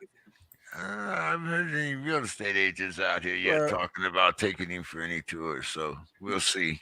Don, what's your thoughts? Is the Patriot Way coming to Vegas? I think you already asked me that, but yeah. Don let us off, and he went all into strippers and all kinds of stuff. Oh yeah. Well, there's another rumor that the Saints are going to hire Eric Bieniemy. Now, even though I didn't include this, there's a couple of things I have to kind of throw in here. First of all, we've all talked about, Eric Bieniemy this and Eric Bieniemy that, but Eric Bieniemy is a coach for the Chiefs. He's been to, 3 Super Bowls, 2 Super Bowls in the last 3 years. I can understand why he doesn't want some of these garbage jobs when he's working for Andy Reid and a very good organization, and he's getting compensated well. And we talked about the Saints and that salary cap. Sean Payton's gone. I mean, when Sean Payton jumped ship, is this really something that Eric Bieniemy wants to run into? He's still going to have all these salary cap issues. He still doesn't have a quarterback. If I was Eric Bieniemy, I'm kind of like my man with the call to the Wizards for Beal. I'm not answering that call. Are you out of your damn mind? But what's your thoughts on this, Bill? Should Eric go to the Saints? Well, if I get a major commitment, hey, it's a 6-year contract, and if we fire you before 3 whole seasons, we have to pay you $12 million in buyout, right? Or something that makes it clear that they're making a strong commitment, because that team's going to be terrible for a little while. So, yeah, I would need certain assurance. Don, are you leaving the Chiefs to go to the Saints? You got to start somewhere. It's the old adage, would you rather serve in heaven or rule in hell? That type of situation. I'm not trying. Right now, he's serving in heaven. What's that? Because right now, that's what he's doing, serving in heaven. Yeah. So, some people, they like to challenge. Personally, I would like to be a head coach. I would like to go run my own program and build it up and get some, professional satisfaction out of that. So we've seen it before where an assistant coach will leave for a program, try to build it up. We've seen Kirby Smart do it in college. We've seen Sarkisian here at Texas. He left Alabama. How'd that work for him in Texas? It's jury's still out. I'm not going to, go by the first year. The third year is what you look for, actually. But anyway, I think Bieniemy would be a great fit in New Orleans, to be honest. Because we know that Sean Payton's going to be the head coach at Dallas eventually. So why not? Oh, okay. And we heard it here first from Don. Hey. Called it. Come on, Mike. Hell no. No way. I'm projecting that I think it's as a black coach, right? I think there's a lot of pressure on me just being a black head coach because there's very few black head coaches, and the only way to sort of give the National Football League a platform to hire black coaches is to be good at the job. And to take the role as a Saint, where it's pretty much, a failure or already a failure. You're dealing with a salary cap that's out of control. You don't have any kind of really offense. Your defense is above mediocre, and I'm going in with all this other pressure. At least that's what I would think. I would stay away from it. I'm not going to do that. And then plus, if I do fail, not saying I would, but if I do fail, then where are my options going to come from? Because if I fail first time as a head coach, very rarely do you get another shot at doing it. So I'm looking for a better opportunity. What about you, Demetrius? You looking for a better opportunity, or are you taking the Saints job? No.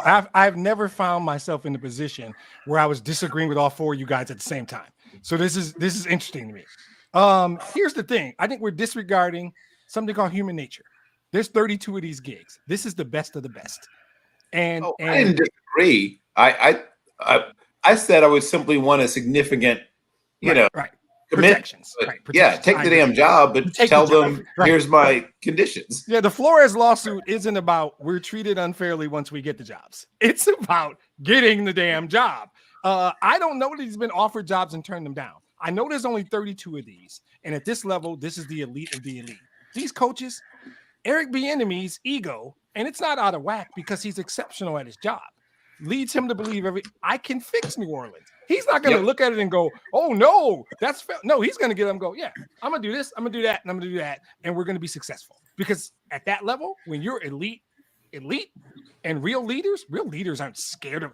Dan Campbell walked into Allen Park, Michigan a year ago and said, we're turning this thing around. We're going to be, and this was a shit show, right? So they don't think that way. I don't think they're wired that way. I don't think human beings that rise to the level where Eric Bieniemy is now, where the five of us on this call and many other people thinks that he's one of the best potential young coaches in football. He's in a very elite group. He's not scared of their salary cap situation. No, he believes he has the answer. He believes he deserves. And if they offer it to him, I would be shocked if he turns it down. I would be stunned if he turned. I don't think he's sitting there going, I used an analogy earlier at the beginning of the show, and I'm going to use it in my final thoughts. Batman and Robin. Do you know what Robin's number one wish?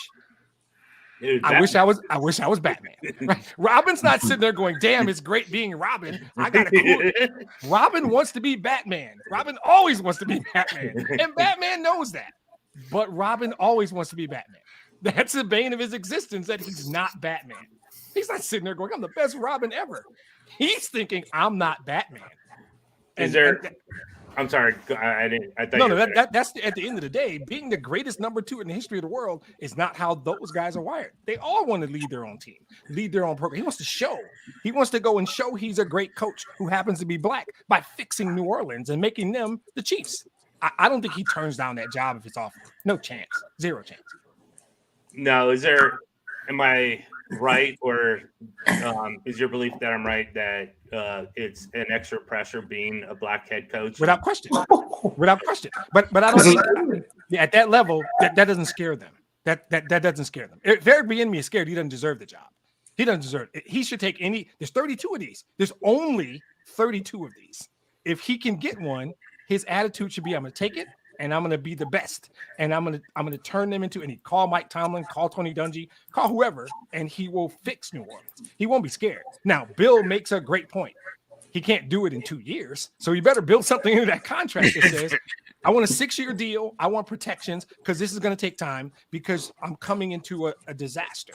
Like Dan Campbell did the same thing in Detroit, got a 6-year deal because we all know he wasn't going to turn this thing around overnight. And that would be the thing I would go to. There's no way he turns the job down though, because if they offer him a 3-year deal, yeah, that's a setup for failure. You walk away from that. And just to clarify, I don't think he's scared. I just don't think it's the right fit for him as far as because there's a lot of overwhelming problems. And I agree with you guys that there are better jobs. But if he's offered New Orleans, I contend he takes New Orleans because there's only 32 of them, and it's really hard for a black dude to get offered one. So he's doing a disservice to Flores and Frazier and Caldwell and all these other guys. He's hurting the cause if he gets offered that job and turns it down because it's too big a challenge. That is in direct conflict with everything Flores is talking about. I don't think that anyone is saying that the job is too big of a challenge. But what I was saying when I mentioned that is like there are better jobs available. There are teams that have that are more salary cap friendly. Sure. That he could probably go to. But he's been ready to be a head coach for 3 years, and he's not getting those offers. He doesn't have the luxury to be picky anymore. Unfortunately, it's unfair. He doesn't have that luxury because there have been jobs each of the last 3 years, and he's gotten offered exactly none of them. If they offer it, he better take it because I'm going to need an explanation why he doesn't. Right. And that's one of the things, too, that I'm thinking is like, okay, well, obviously, I mean, we all agree that he's well beyond qualified to do this job. It's just, okay, why is he not getting you? Is it because he is black and they rather give, and they're looking at it that way? Or is he turning it down because it's not the right situation for him? Yeah. I didn't know he was turning down jobs. Yeah. That's what I would say is that he's not getting jobs that, like I said, I mean, you've been with the Kansas City Chiefs. You've been under Andy Reid, and I can understand. I mean, of course, I understand what you're saying, Demetrius. If you're offered the job, hey, there's only 4 jobs left, and this is probably the best of those 4. But also, I'm like Bill. You have to, make sure that I'm going to get a fair chance here. You telling me that I'm only going to get 2 to 4 years? No, you have to make sure that I'm going to get. He might be taking the Don Hayes mindset of waiting for Andy Reid to die. I don't know. I mean, you could consider that. He could be thinking like Don Hayes. I don't know. Could be. But with that in mind, there's another head coaching job that's been taken, and the Denver Broncos have chosen Nathaniel Hackett. What did you think about that choice, Mike? It's going to be interesting because that offense is just super powered, and what they were doing with, I can't think of the former coach, but what they were doing under him was Vic Fangio. Fangio, thank you. Yeah, it was just not working, and a lot of that has to do with, of course, the quarterback at the position. But still, when you have the offensive weapons that you have in Denver, and you don't do anything with him, there's a problem. So out he goes, and now Nathaniel Hackett, with that offensive mind, they're hoping he's going to energize this offense and probably pray that Aaron Rodgers comes to Denver so they can be a powerhouse football team. And they're close. They're really close. They got a great defense. Obviously, as I said, they got, a lot of playmakers on offense. So if they get plugging the quarterback there, this team is going to be Super Bowl contenders.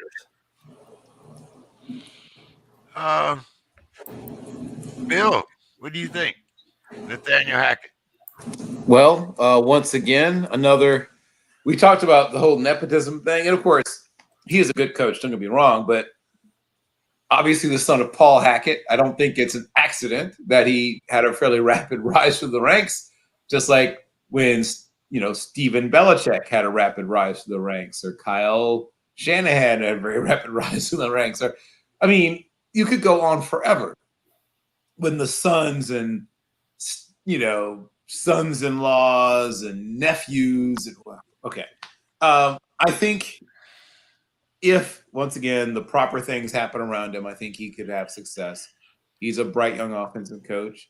We'll see who he brings in terms of defensive coordinator. We'll see what happens with the rest of the building and that staff. And, of course, if the front office does a better job of adding talent. I mean, with the exception of retirement, normally if you're getting a job as an NFL head coach, you're going into a situation usually where the team is not, right? Very, very rarely do very good teams get rid of their head coach, let's again, short of retirement, or death. So, since Don has brought that on, have to that as well. But so that means that there's a hole that you're digging out of in most cases when you take over an NFL head coaching job.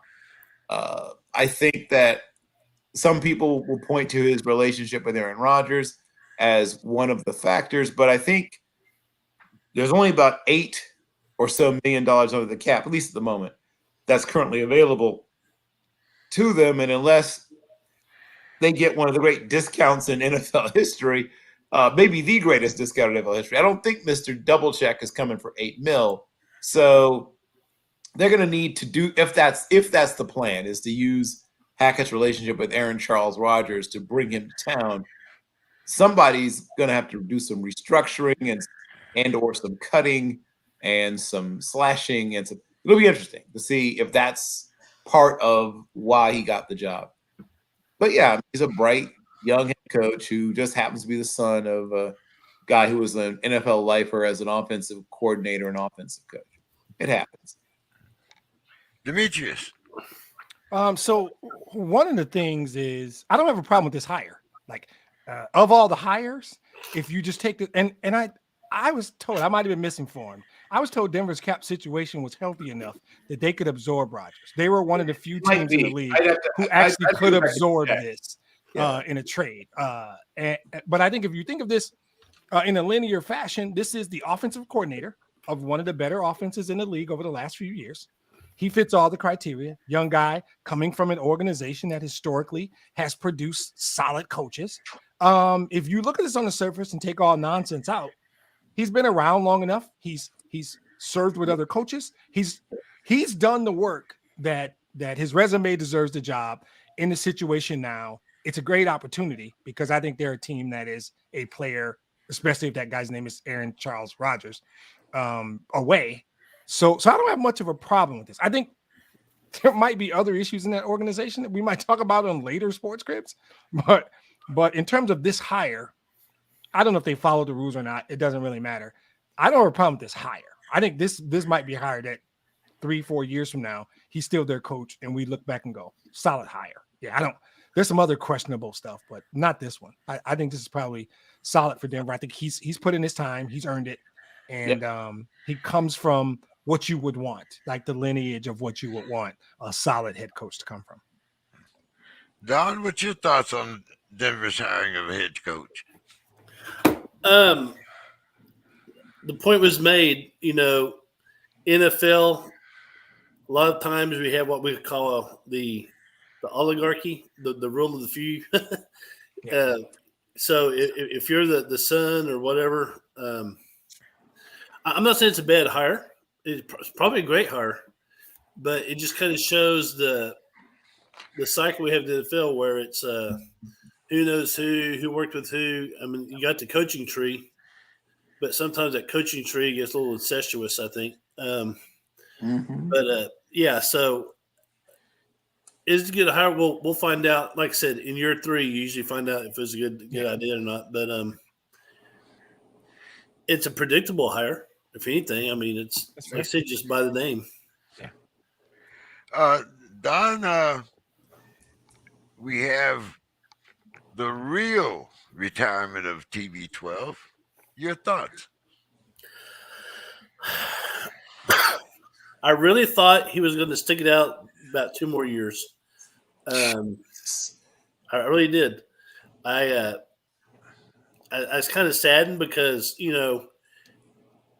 his last game he played, we didn't know that was going to be his last game. When Breeze retired, we kind of figured, well, that's Breeze's, he kind of let out, that's my last game. Manning, he knew too. Big Ben Roethlisberger, same thing. But Brady, I mean, when his last game, he looked like he was ready to come back for next year, and I was kind of sad because we don't get to have that farewell tour like we've had with some of the great players in Major League Sports. But you know what? That guy will never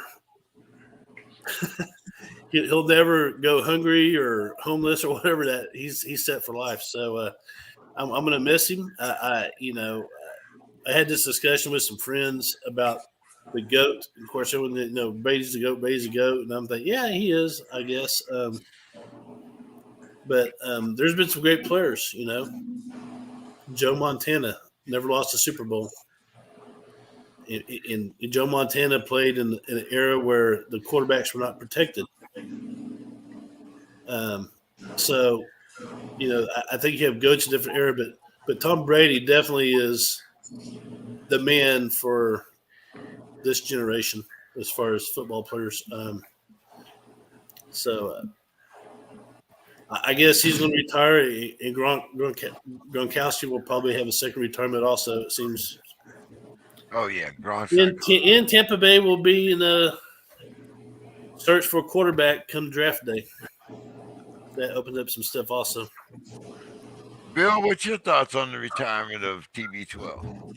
Well, I am one of the people who thought he was going to retire if I thought, well, if they won or lost. I mean, I think if you won a Super Bowl, he was going to ride off into the sunset on that win. And I think he considered coming back, but I think his family reminded him, you were promised us this was it, right? Yeah. I think he had told his family even before this season that this was it. And he hadn't told everybody, but I'm pretty sure he told his family. And his family, Thomas Edward Patrick Brady, being the compete-aholic that he is, probably had some tough moments where he probably thought about trying to go back on the promise he made to his family. I don't think they went for it. It's not like they're hurting for money, as you may have heard. The Brady's okay without Tom's salary. Plus, if you think that advertisers and big business people and whatever, you think people won't be paying, $30,000 to play around the golf with Tom Brady, whatever. I don't know what to tell you. He's going to be fine. He'll probably try to find some super difficult hobby like fly fishing or something. That kind of dude. He'll want to learn to fly a plane or helicopter or, kiteboarding or something. The kind of guy he is. He'll talk about him wanting to be a broadcaster. I don't think it's impossible, but I don't think that's what he wants to do. I think he wants to do something else. And I won't be shocked if he becomes a crypto bro or something. He's one of those dudes, man. He's your classic, white guy. Successful white guy. Like he's, you know what I mean? Like he's exactly the successful white guy that you see when you see a white guy on Wall Street or, in this case, sports or, the looks, the wife. I'm sure I don't know what he drives, but I bet it's impressive. I don't see Tom. He does commercials for Austin Martin, does he? I would imagine he would. Yeah, multiple Austin. Yes, I can't see him driving a 1997 Honda Civic. No, or a Mazda or a Toyota, but anyway. All fine cars, by the way. I would drive any of them. But I don't think you drive any of them when you're doing commercials for Austin Martin. Yeah, But Mike, your thoughts? You want the political answer or how I really feel? Yeah, go with how you really feel. You It's have after a hat. dark. You have a hat with a horseshoe on it. Yeah, I've seen you it's drink after out dark. of at least 2 different Colts cups. You better be honest right now. I am glad that dude is gone. There you go. Damn that guy. Yes. Cheated the Colts. I don't know how many Super Bowls because they flat gate and whatever holding they put in and everything else. They had that holding rule implemented during the NFC or AFC. And the Patriots were holding all over the place. Never called once. I'm glad the dude's gone. I'm tired of hearing how he's the GOAT. No, he's not the GOAT. The GOAT farm animal maybe, but he ain't the GOAT when it comes to being the greatest of all time, because the greatest of all time belongs to Peyton Manning. So am I happy? I'm absolutely happy. There we go. Get the hell out of here. That's some Don Hayes little heat right there. Oh, That's serious smoke. Yeah, boy, you talking what? I don't know. Bill, the white guy and Peyton Manning goes together more. Well, anyway, the difference is that Peyton Manning covers all of the classic white privileged white guys, successful guys, with 2 things. 1, he's not too good looking, and 2, he's hilarious, absolutely hilarious. He is everybody see him the last? He was just this past. Hey, yeah, don't. SNL. We don't know. Tom, put on a different hat since he's been down there in Tampa Yeah, Bay. He is but not. it's still like he's not. If you have enough liquor in you, I'm sure it's very funny. But he's not Peyton Manning funny. Peyton Manning just on Saturday Night Live and was killing it. Peyton Manning's a national treasure. He's just below Betty White. Peyton Manning is just below Betty White. Peyton Manning's a national treasure. He's a best. I love Peyton Manning. I'll give you my thoughts quickly.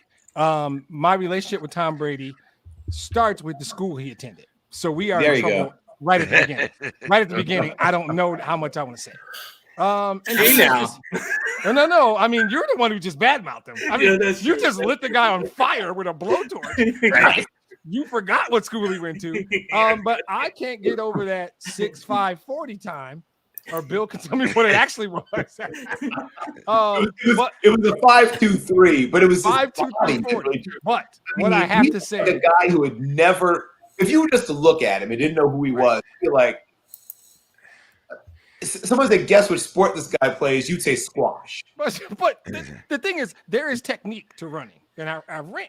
There is technique to sprinting. He employed none of it. He was like he was running with his dog in the backyard. Dude, there is form. Okay, I'm sorry. Ultimately, I will say this. From what happened to him at Michigan, and I use that term for those who don't realize, he just got jobbed. They screwed him because of a local kid they made a commitment to. Long story, I won't get into it. Screwed him. For him to overcome that and use, again, I'll quote Bill Carroll, my favorite of all Bill Carroll terms, the greatness of pettiness. This guy, next to a certain former basketball player in Chicago, who I don't like to say his name, utilized the slight. Tom Brady utilized the perceived slight better than anybody other than that dude. Tom Brady had a chip on his shoulder when he had a handful of rings, a supermodel wife, and everything any human being could want. He's still pissed off. I got drafted in 199. So what? So what? He didn't care. To someone who could take that pettiness and use it as fuel for so long, eating strawberries and avocados and all that nonsense, and just still pissed that he went 199. Still mad at, damn, I forgot the quarterback. Is it Kelly Smith? No. Who's in that? Oh, well, the guys that went ahead of him are Giovanni Carmonzi, Mark Bolger, Chad Pennington, Spurgeon Wynn. Oh, no, Spurgeon Wynn. That's the one. That's the one that really chaps him, is Spurgeon Wynn, because I've heard him talk about it. He still uses that as a slight. Like when he had a case full of trophies, MVPs, all this, he was still damn near in tears talking about the draft.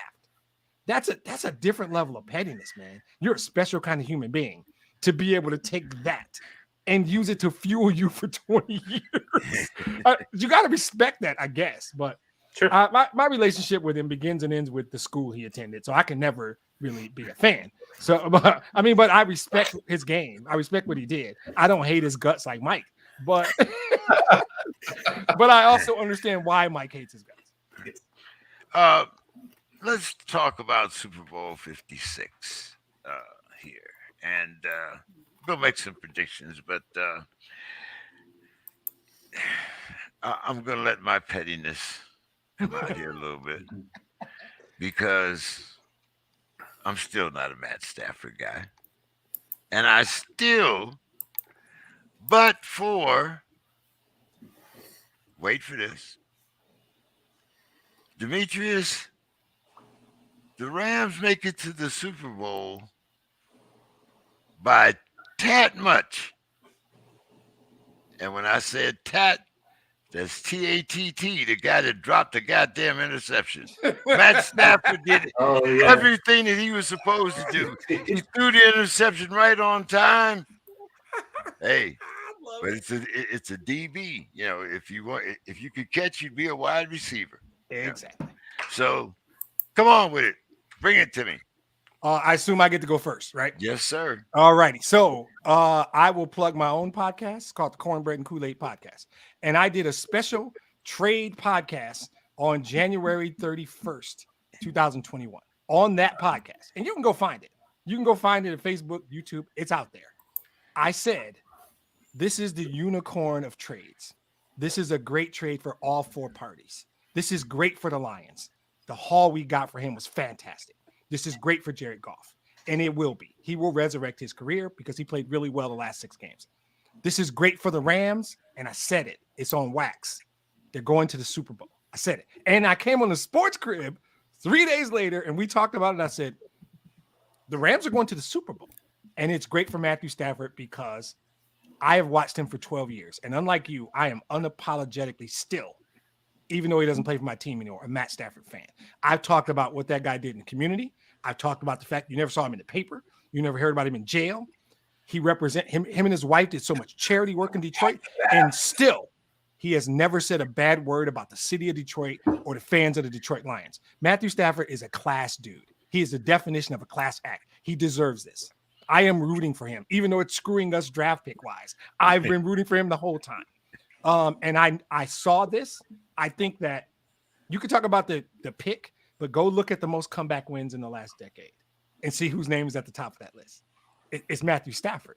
When they left the no. Exactly.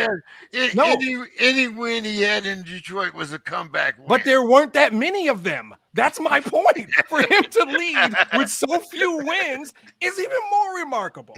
But what I said was when that game was tied, I looked at a friend of mine and said, too much time.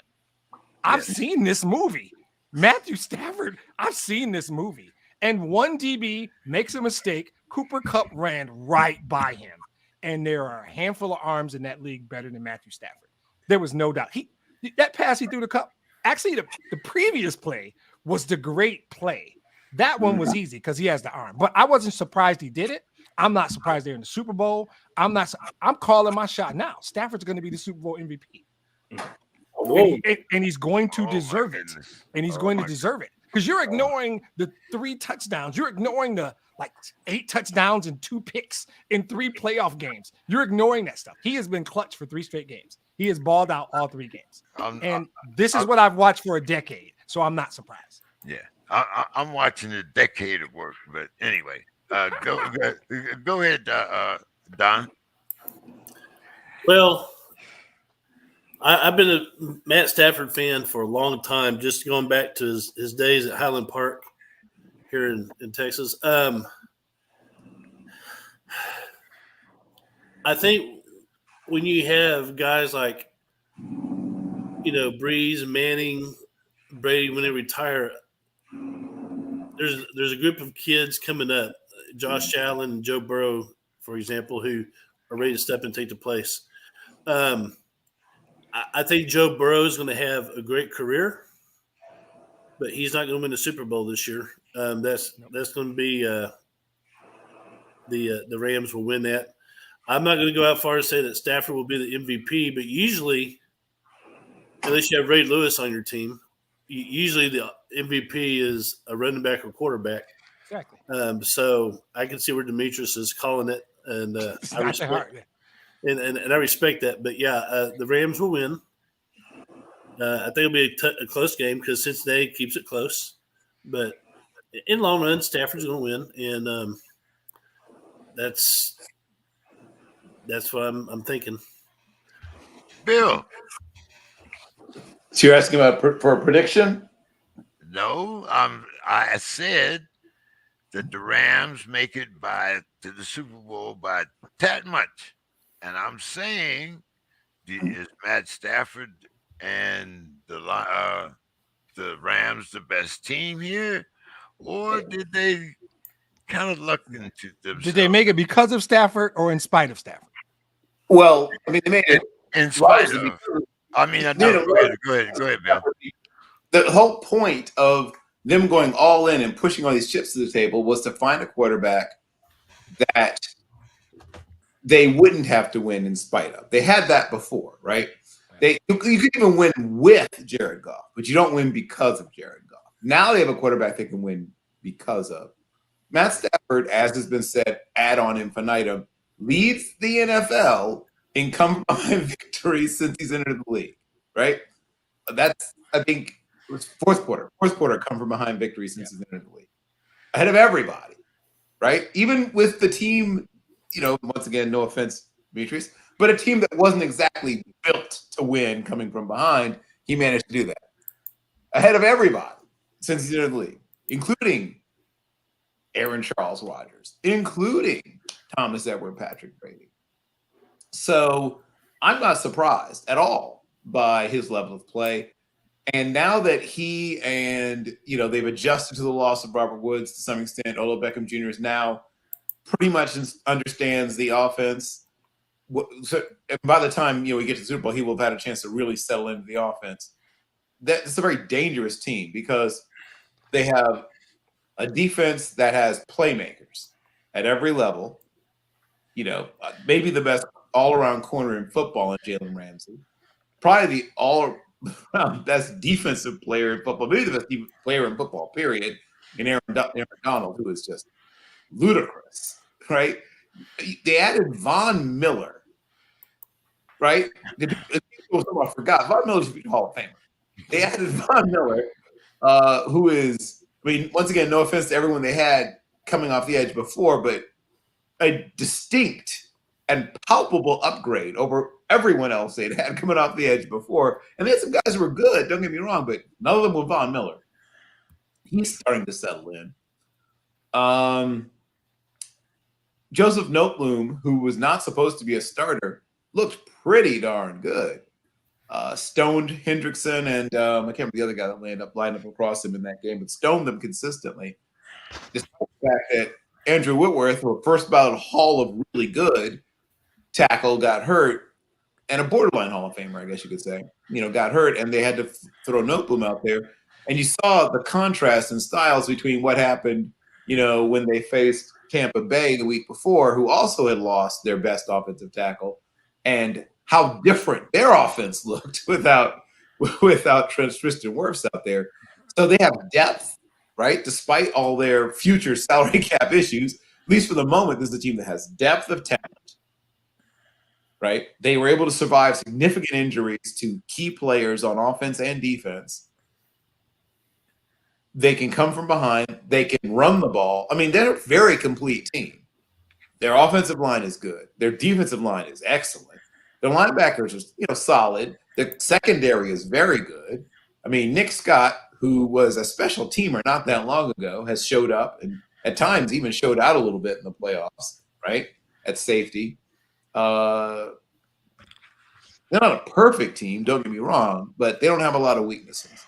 I also like the Bengals. They have a great young safety in Jesse Bates. You're getting ahead of yourself. Come on, we're talking about the Rams right now. Come on. Okay. All right. Mike. Yeah, I think this is great. You drinking this Kool-Aid too? Yeah, absolutely. I've liked Stafford from just his beginnings, and it's just unfortunate that he's been buried in a small market team that hasn't been, just not good, and it's caused a lot of people, because the majority of people don't understand the game, and so when you're a captain of a team that isn't very good, they place it all on you. So, and you must not be very good. So how does Stafford still have a job? Well, that's because you don't understand the nuances of football and what it takes to actually be a quarterback. That's why he still has a job. And moving to LA has changed all of that for him. And I'm super proud to see him now getting the recognition that he's so deserved from, whatever it's been 8-9 years ago. So regardless if they win or not, I think Stafford has played supremely well, has played like the quarterback that I've known him to be. And I can't wait for next year. Yep. I'm going to stay with you here, Mike. The Bungles. They shut down Mahomes Madness. And they're going to the Super Bowl, and you're still calling them the Bungles? Is everybody okay with this? What do they have to do to earn your respect? I guess. I'm sorry to interrupt like that. What does this team have to do to earn your respect? Move to St. Petersburg. Wow. Okay. Is that all? Okay. All right. Okay. All right. Go ahead. Sorry, Mike. No, it's good. It's good. So anyway, as I said, the Bungles shut down Mahomes Madness, and they in the second half, and they've reached the Super Bowl since the first time since 1988. I don't know if I can't call them the Bungles since 1988. I don't know what the hell I can call them now. What are they supposed to be? The superior cats or something now? I mean, what the hell? Shit. 1988 is damn near half the time I've been on Earth. What the hell? So anyways, what's your thoughts on this, Mike? Even if you are a Stafford guy. Well, kudos to the defensive coordinator understanding what the Chiefs were doing by the time halftime was over.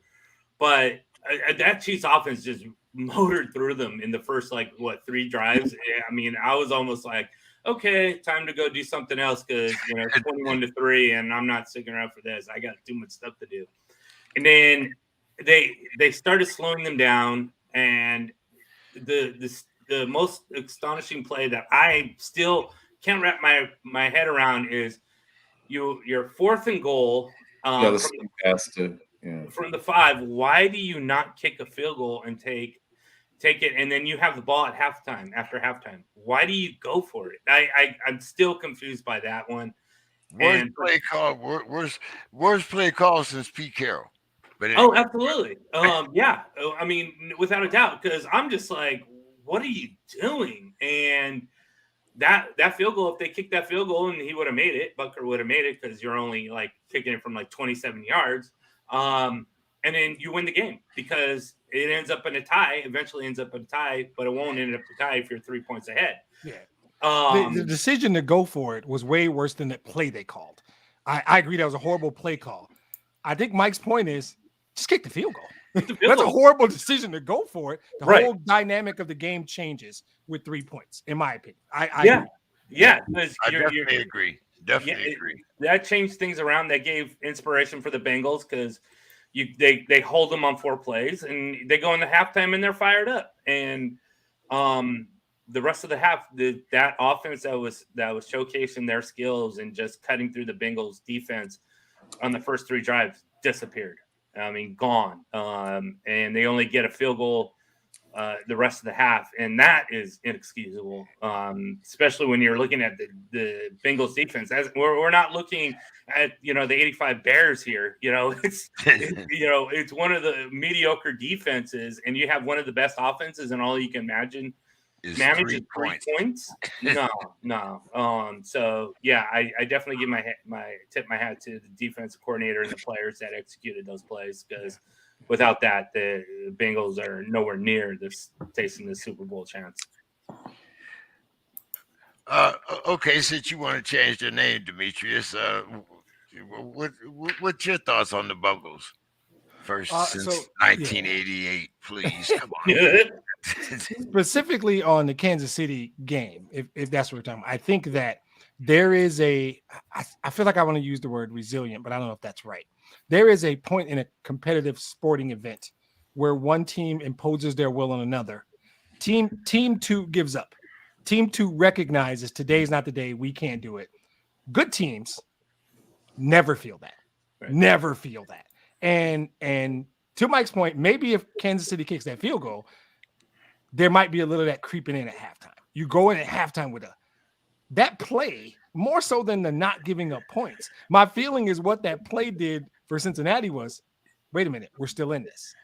Whether it was realistic or not, I think that play, the momentum they took from that play was so critical in their mentality. 3 more points might have changed the way they felt about whether or not they could come back and win the game. But I know for a fact, the momentum of making that stop buoyed them. Mm-hmm. And they went in, and that emotion from making that play carried them into the second half. And I don't know if Mahomes, I don't know what happened. That didn't look like Patrick Mahomes in the second half. The decision-making and the throws, both. And quarterback play is really about those 2 things. Are you making the right decision where to go with the football? And then do you make the throw? I've rarely seen Mahomes struggle with both. Like consistently in the same game, make bad decisions and make bad throws. And it was a weird thing to watch. But I think that one play, and I'm not the guy who ever says one play makes a game. This game is too complicated. There's too much that happens, too many variables. I really believe that one play changed everything. It changed the score. It changed Cincinnati's mentality. And to a degree, I think it might have changed Kansas City's mentality also. It changed that thing called Mo. What are your thoughts, Bill? Well, the thing that bothered me most was why wasn't that ball thrown into or through the end zone? I mean, that's right. That's the thing that blew my mind. Like, how could you possibly not throw it into the end zone? The things that stood out to me, and shout out to Lou Anarumo, right? Who, coaching career started as a graduate assistant at Wagner, right, in 1989. Spent time at the Merchant Marine Academy, spent time at Syracuse, spent time at Harvard. A guy that has a very extensive college coaching career, and that's where I first ran into him or heard of him. And then eventually makes his way to the NFL because he had coached with Joe Philbin during one of his college stops. In fact, two. They coached together twice, and then Philbin makes it in the NFL later, and of course taps him, and then he was a successful defensive backs coach in the NFL and later defensive coordinator. So it's sort of a long time coming for him to get his chance, and he certainly made the most of it. But what really bothers me was something that the way that the Bengals were playing, you could have had short passes go for big games if you kept throwing the ball to their running backs. Jet McKinnon was about to have a huge and they stopped running the football. I'll never understand it. Yeah. I'll never understand it. And I know Bieniemy loves throwing the balls to backs, so I don't know what happened with that. Yeah. Because if they had, instead of continuing to try to force the ball down the field, which I understand is kind of their thing, That's what they did. had thrown a bunch of old angle routes and China routes and flat routes, and maybe some like chair or out and up stuff or to McKinnon. If he'd caught 14 balls in that game, they win. Yep. Don, what was your thoughts on the second half of that game? That's the biggest choke job I've seen in a long time. Well, not that long. Back in October, UT choked against Oklahoma, blowing the 3 touchdown lead. But that's great. That's I just don't. I don't get how you could be like one of the top 3 teams in the NFL and lose to the Bengals. Now the Bengals have a good season, but you're at home. You're Kansas City. You've been there before and you lose. I just so many situations where in that second half where it just like the Chiefs just kind of melted down and they made stupid decisions. We blame Mahomes, but Mahomes doesn't play defense, and so there's a lot of blame to go around. I just can't believe what I saw. No, he might not play defense, Don, but the offense didn't score but 3 points. That's right. So, but they had the lead. Yeah, I'm saying that the defense didn't help either. It's a team sport. Whatever the opposite of complimentary football is, that's what they did. That's what they did, right? Yep. Uncomplimentary. Uncomplimentary football. Don, most catches, Cup or Chase?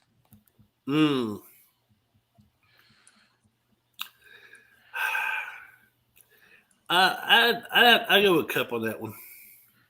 Bill. I can't put a number, but no, I don't have to put a number. I just want to know who thinks he'll catch the most. Bill, Cup or Chase? Cup's going to have more balls. Chase. That's not what I said. I said the most catches. I didn't say who had the most balls. I mean, we all only have 2. So, Bill, you literally begged for that one, man. Come on. I did. Okay, so the person with the most receptions will be Cooper Kupp. Okay. Demetrius. Agree. I think Kupp will get the most targets and the most catches. So yeah, most catches will be Kupp. Doesn't mean that Chase won't have a huge impact on the game, by the way, but Kupp will catch more passes. Yeah. Okay. Mike. Agreed. Kupp. Mike, Beckham or Higgins? I'm going to go with Higgins on this one. He'll get the most catches. Demetrius. Agree for the same reasons that Chase won't have as many catches as Cup is because Higgins will have more than Beckham. That's exactly what I was thinking. Right. There will be a split exactly between those two, and the difference between Cup and Beckham will be larger. So, Bill, Beckham or Higgins? Higgins. Yeah, for all the reasons that were just enumerated. What do you say, Don? Don agrees with us. Don. I'm sorry. I'm chatting my sister. What was the question? Who's going to have the most catches, Beckham or Higgins? I got to go with Beckham. Don does not agree with us. Just because we mentioned him earlier, and my gut is he's in the bowl, the Super Bowl. I think he will have a game. Okay.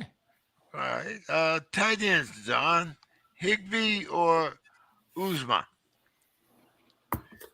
Well, Uzama is he playing? Is he? Yeah, that's what I was thinking. Are they both playing? I don't think he's playing. I think both of right now, both of them are playing. Even though, yeah. Well, come on. I'm going 0 catches for both of them because I don't. Tie. Yeah, and tie. I'm going to tie. Tie at 0. Actually, I think Higbee is more likely to play.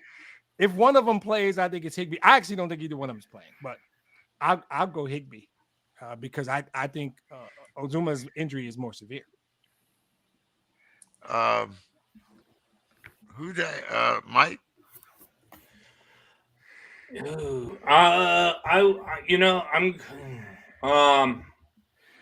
That's a tough one. Depending on the game planning, I'm gonna go Higbee. I think that the Rams will use him more. They'll find a way to get him the ball. Yeah. What do you think, Bill?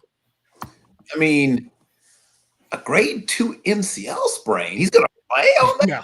In a world where they both play, Bill, try that. In a world where they both play. Oh, okay. I agree with you, but in a world where they both play. Oh, okay.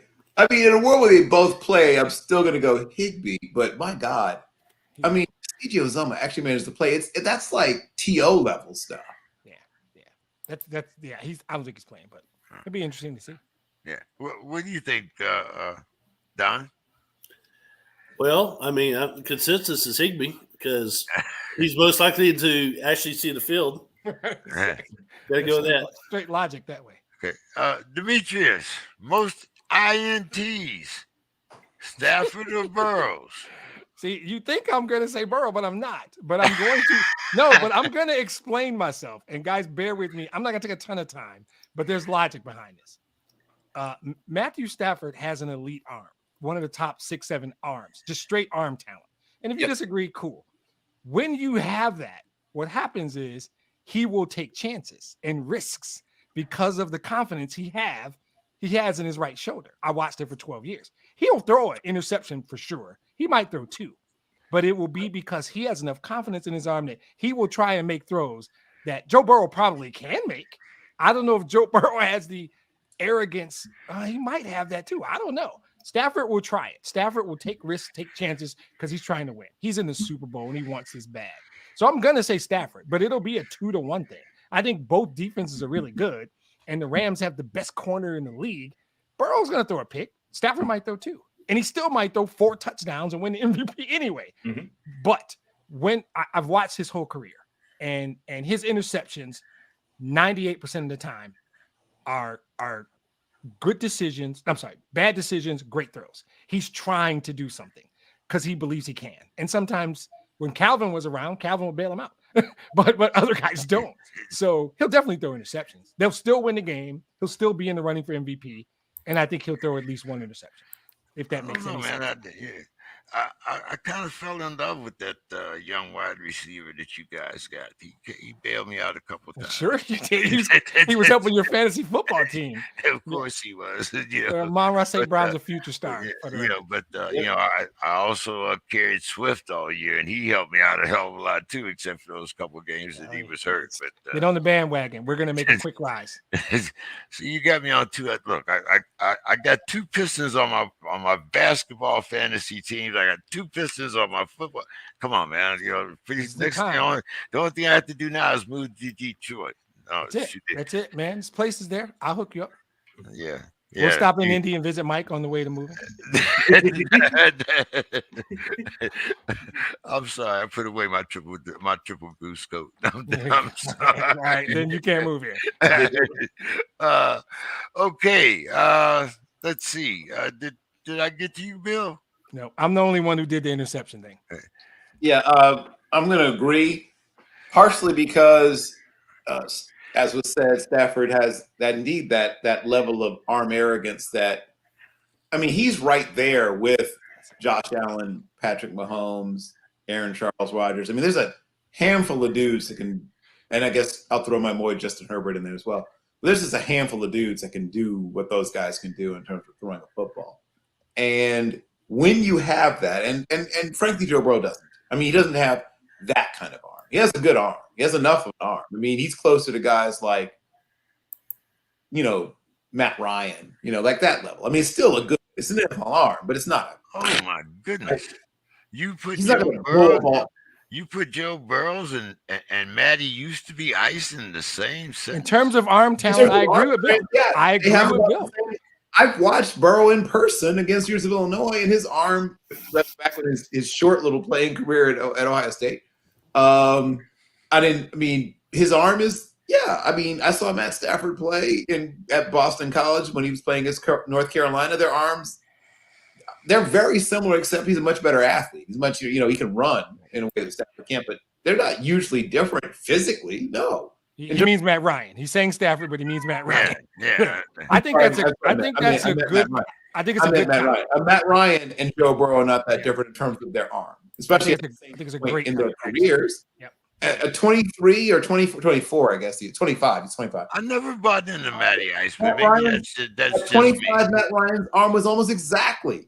And I don't know why he put an S on the end of his name, Joe Burrow. We determined his name Burrow. But he has exactly the same arm that Matt Ryan did at 25. Yeah, and that's not an insult, by the way. No, Matt Ryan had a fine arm. I think it's an insult to Joe Burrows. I know, but anyway, Burrows, whatever. To put his name in the same sentence with Matty Ice is disrespectful. Matt Ryan is going to a Super Bowl and had a really nice NFL career. And I don't even like Cincinnati or the Bungles. I do not understand any of this. I begin to think you've forgotten what Matt Ryan looked at. He has. I don't. Maybe I missed it. I don't know. I didn't like Matty Ice when he was first drafted. So I mean, hey. Did you like him when he was in the Super Bowl up 27-3? No, because I thought he was pretty good. No, I didn't like him then because I knew he was a loser and I knew the Falcons would blow it up. Well, do you want him to die like Don Hayes? And you can go back to the first 5 years before Demetrius came when I talked about Matt Stafford the same way. So anyway, I've been consistent. That's one thing about it. Right. I've been consistent. You're not always right, but you're always consistent. That's awesome. Hey, like I said, I didn't like him when he was drafted before. I don't like him now. So I thought, just like I thought the Steelers should have got rid of Big Ben 2 years ago, I thought they should have got rid of Matty Ice 3 years ago. But that's just me. Anyway, guys, let's make our predictions here. And I'm going to make mine first. I'm going to surprise everybody. Because everybody knows how I feel about the Bungles. But you're taking him. Yeah, I'm taking them because they're in the AFC North. And I have to be true to my division. No, you don't. Who told you that bullshit? No, you don't. You don't. You need to pick the best team. That's what you need to do. Okay.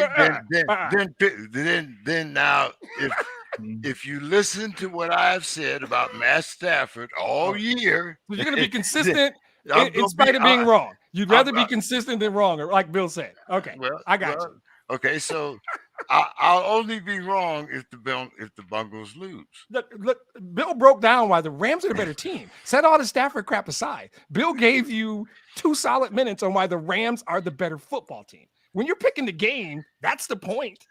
My love for Stafford doesn't matter. The Rams are the better team. Well, hold on. If that's the case, the best team in the NFC was the Packers. Wrong. So the best, Wrong. so the best team in the NFC didn't make it to the Super Bowl. But we're not picking a Packer game. We're picking the best team between the Bengals and the Rams. Yeah, okay, That's what we're saying. So for me, all right, you got the Bengals. I'm sticking to my gun. I'm calling everybody in Pittsburgh. What is this bullshit? He picked the Bengals to win the Super Bowl. Yes, I did. Only because I've ate so much crow in the last few weeks over Matt Stafford. So this is just spite. You're gonna just chop your nose right off. Just cut your nose right off and say, "To hell with you, face. We don't need this nose." Look here.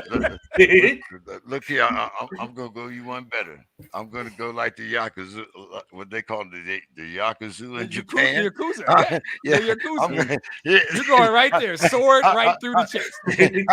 How many fingers would you like? You're cutting them off. Wow. Don, would you talk some sense into him, please? Please, Don. He knows it's a bad idea, Don. Tell him. Go ahead, Don. Watch Don pick the Bengals and break my heart. It's gonna suck. If Don picks the Bengals right now, I'm hanging up. I'm out. No, I said earlier on the show, this is Detroit's game. Detroit's game. I agree. So, Bill. I mean, as was just pointed out, I spent 2 minutes explaining why. Bill made this pick. Bill's not changing now. I do believe that we will see some dramatic and beautiful moments from Joe Burrow without the S at the end. But that offensive line has not been good. And I really don't like them matching up with that front four. No. Rams. Oh, my God. They struggled mightily with defensive lines that were nowhere close to as talented as the Rams. Von Miller and Aaron Donald? Come on. They're going to have to do a lot of moving pocket, getting the ball. I'm convinced that at some point, Aaron Donald, with all the chipping and double teaming, is still going to make a game-changing play. Absolutely. And I think Von Miller is going to – I don't think he's going to be a sack, though. I think Von Miller is going to surprise somebody. He looks like he's coming and then takes 2 steps back, jumps up and gets an interception and takes it for a pick six. Just making specific-ass predictions. Oh, my goodness. He's going to fake a rush, drop back, and get an interception. I love it, Bill. I love it. It's great.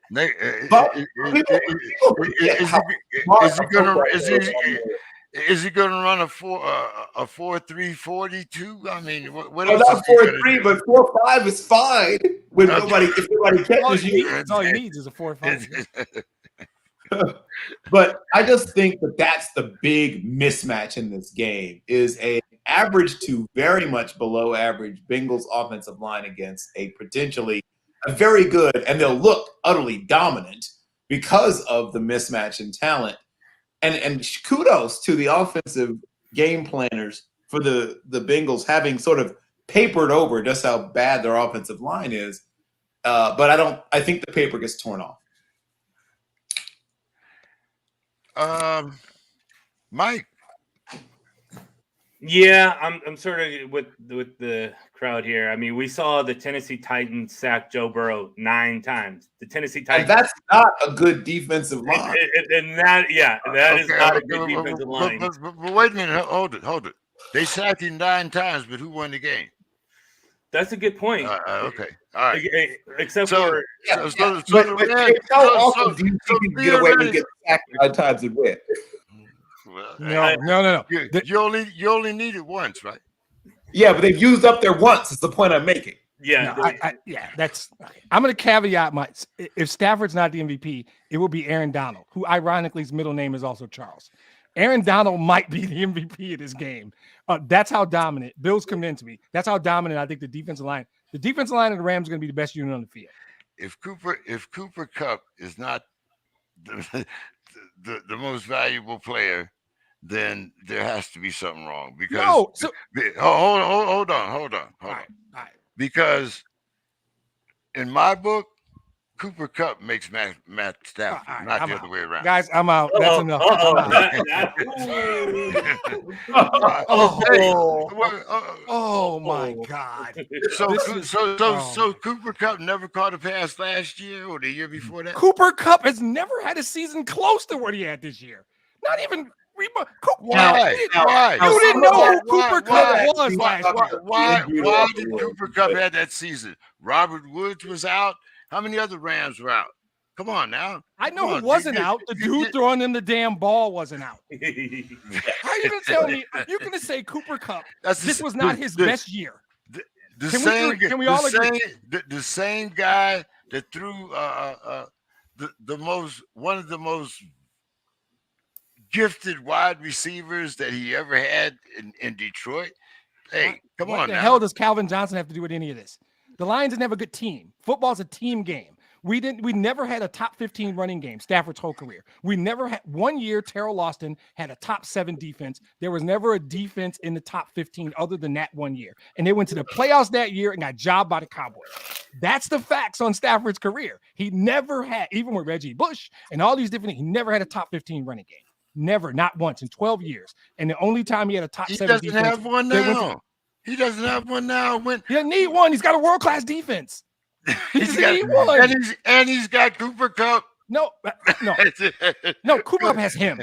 Cooper Kupp was a decent receiver until this year. Mike, what was Cooper Kupp's fantasy football league average draft position last year? Last year coming into this year? No, coming into last the year he didn't have Stafford. Where was he rated? He was probably like 18 to 20. Okay, 18 to 20. And what's he going to be next? No, Mike. What's he going to be next year? And where was Stafford? What's he going to be next year, Mike? Probably 5. Next year he'll be 5. There's your answer. So you're not going to tell me Cooper Kupp made Matthew Stafford because I watched Matthew Stafford for 12 years. You're not selling me on that. Hell no. And I watched Matt Stafford for 12 years and never got to go sell. Cooper Kupp made Matthew Stafford. You all heard that, right? Cooper Kupp made Matthew Stafford. That's what I said. Okay. Cooper Kupp is a terrific wide receiver, but yeah.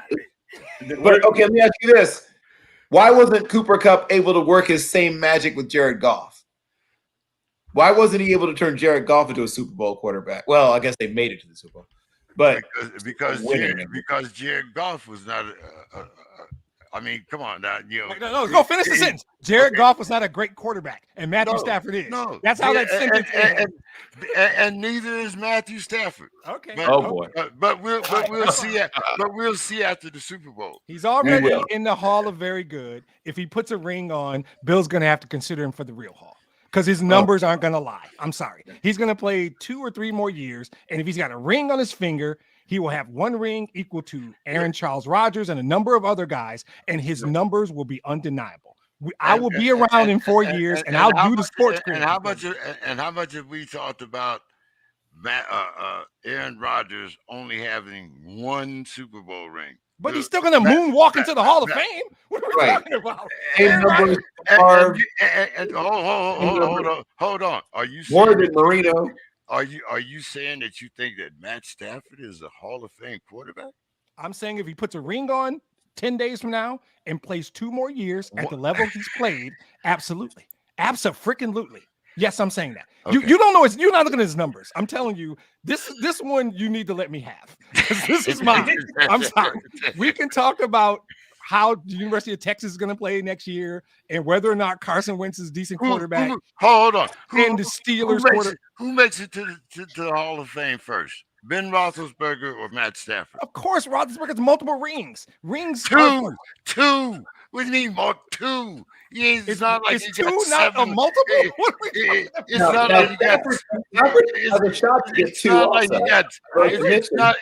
It's not like you got 6 like Tom Brady or something. Okay, if Stafford wins this year and next, or wins 2 in the next 3 years, this a wrap. This ain't even a conversation. If he wins in 10 days, my feeling is it's over. If he wins 2 back-to-back, I will be the first to come in. I think he's in 10 days from now. His numbers with the ring and if he plays 2 more seasons, the numbers will be undeniable. You don't realize he's the fastest guy to all kinds of records, 20,000 or touchdown. His numbers, I don't know if you know how good his numbers are. If Matt Stafford wins 2 Super Bowls within the next 3 years, I'll wash your feet like Jesus. I will not let you anywhere near my feet. I'm sorry. All I need you to do is come on the SPORTSKRIB and apologize, bro. Definitely after dark. Right. I'm not looking for the foot wash. I just want an apology. I just want you to wear a Stafford jersey, a Stafford Lions jersey, a Stafford Lions jersey for the entire podcast. There you go. You got it. That's it. I'll buy you the jersey and send it to you, by the way. I want to get on that. I'll take a Lions jersey. I would definitely do ship that. you a game-worn Stafford jersey. Yes. I would. As a matter of fact, I'll wear it the whole month. There you go. That's on wax. You know this thing is recorded, right? Hey, I'm digging this shit up. You got to. I'm the one that recorded the day before my 75th birthday. Don't worry about it. Hey, I got plenty of reasons to remember. I'm going to be like, remember when you were dumb and young back at 74 years old? Making all kinds of dumb decisions back in your early 70s? I'm going to say, remember when you bet the house on Matt Stafford and you ended up in a tiny house? But anyway, so let's have our final thoughts for the evening. Don, I know it's way past your bedtime. I know. Sorry, Don. He got on Stafford, and I couldn't take it. No worries. Go ahead, Don. Your final thoughts, Don. My final thoughts. With all that said, I'm looking forward to a fun Super Bowl game. I just think it's going to be. I think it'll be very close. If Super Bowl is anything like the championship games, it's going to be a real gun fight. So let's take with Stafford. Final thoughts. Well, today in San Antonio, Texas, it is 26 degrees. You said I had bedtime. I could go all night. I don't have school tomorrow. We had ice on the road. They canceled school. 26 degrees and they close the schools, Bill. Well, but the ice on the road has something to do with it too. Okay. So. Yeah, because you guys don't do salt trucks down there, nothing like that. So for second year in a row, we're missing school due to bad weather, which never happened in San Antonio. So the coming ice age is approaching. I'm looking forward to it. It's good to be on the show with you guys. Looks like I had a full crew, and so look forward to next week. Yep. All right, guys. Bill. So I have a lot of sort of competing final thoughts, but I'm going to start with the name of Lowell Perry. And some of you may know who Lowell Perry is. Some of you may not. I guess we'll find out. But Lowell Perry was a terrific wide receiver, University of Michigan. Now, a 400-yard receiving season doesn't sound like a big deal nowadays, but it was back in like 1950. 50. He played from 46. Well, military service interrupted his collegiate career, so he ended up like playing 1 year, then going off to military, then coming back and finishing up. But yeah, in his career at the time, putting up a 492-yard receiving season was like woo, and completing. He finished up his career, though he missed 1 year due to World War II, or Korea, might have been Korean service. But he finished up with 1,232 yards receiving, which at the time I think was a career receiving record at Michigan. And he did it in 3 years. Once again, military service had shortened his playing. Oh no, also shortened his playing time slightly. And also that was the time before freshman eligibility. So he ends up playing in the NFL for the Steelers. An injury ends up ending his career, and he becomes a coach. Not immediately, but not too long after that. And he's breaking one of the sort of forgotten color lines in the NFL. He was the first black assistant coach in the NFL. His name has been somewhat lost to history. He ends up later getting a law degree, returns to Detroit, runs an insurance company for a while. Is a fairly successful businessman. But like I said, he sort of slipped through the cracks in, I think, the way most people look at the history of the NFL. And speaking of people for whom be some sort of, fellowship program named, that's one of the names that I think that the NFL should find a way to commemorate. Once again, maybe a fellowship that helps,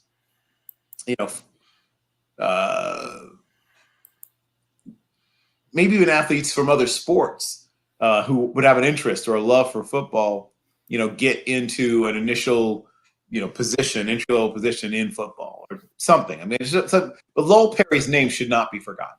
And so in Black History Month, when I'm tweeting all these things about Black football history, one of the names, if you look through all the various tweets I have going back several years, and I'll do some new stuff on Lowell Perry, even though, like I said, I've written about him in the past.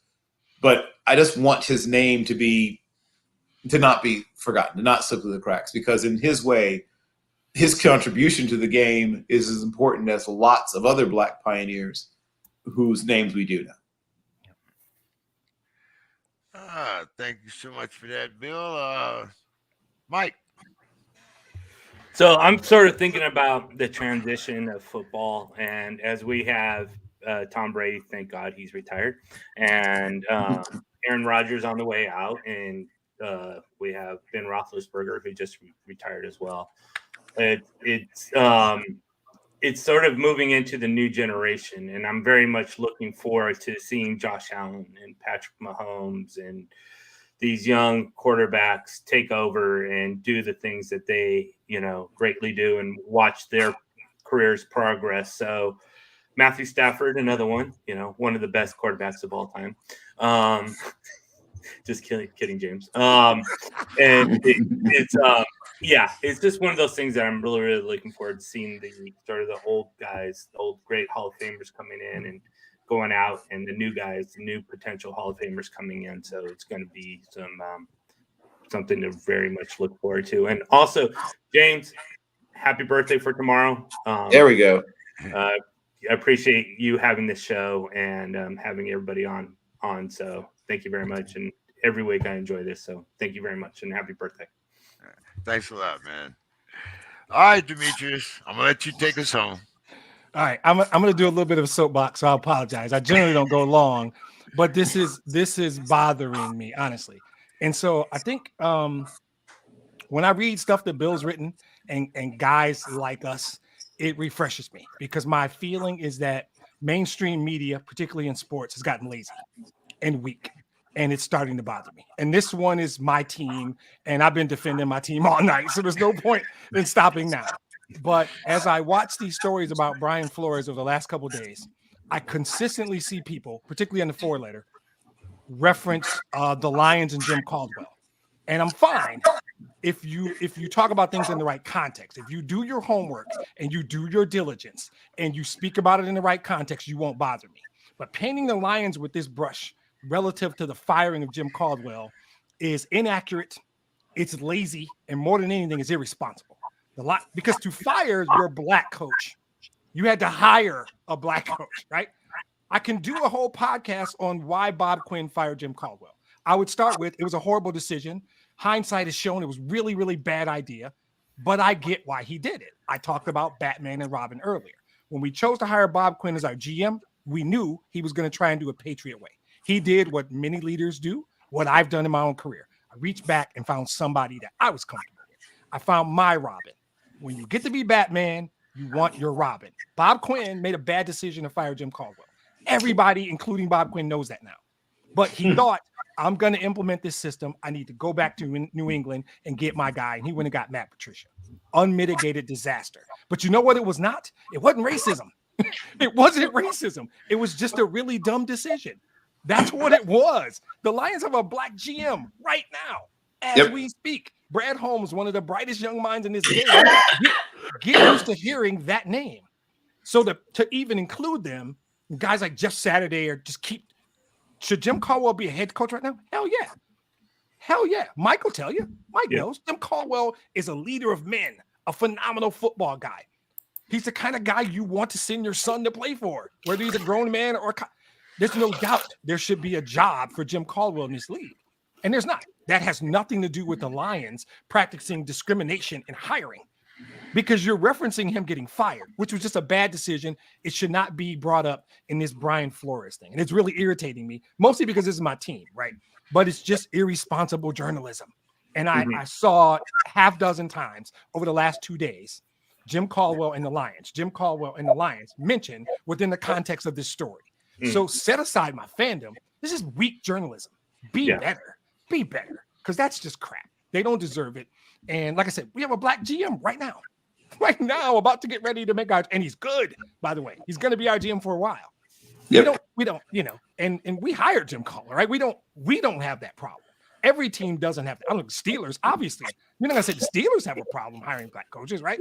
I don't think you do it. Now, there might be a story that comes out about Terrell Austin getting a sham interview when they hired Patricia, but guess what? That was Bob Quinn doing his job poorly, and it resulted in us losing a bunch of games and Bob Quinn losing his job. Still not racism, just really dumb decision-making. And you can separate those two. There can be really dumb decisions that happen to involve black people that aren't racism, right? They can exist. They can coexist. So I'm really tired of that. I hope somebody somewhere at the 4 letters says, hey, stop talking about the Lions and Caldwell. That firing was a really dumb decision, but it has nothing to do with the Flores thing. It really doesn't. Hey, very good show tonight, guys. Got me a little worked up with my Stafford thing here, but hey. happy birthday, big man. Yes, indeed. Birthday, James. I appreciate all you guys, man, and Absolutely. you guys make the show. So hey. Good stuff. Good to see everybody, man. I'll be back now. Life is settling in, and be back in and Stafford's about to win the Super Bowl, so I ain't going nowhere for a while.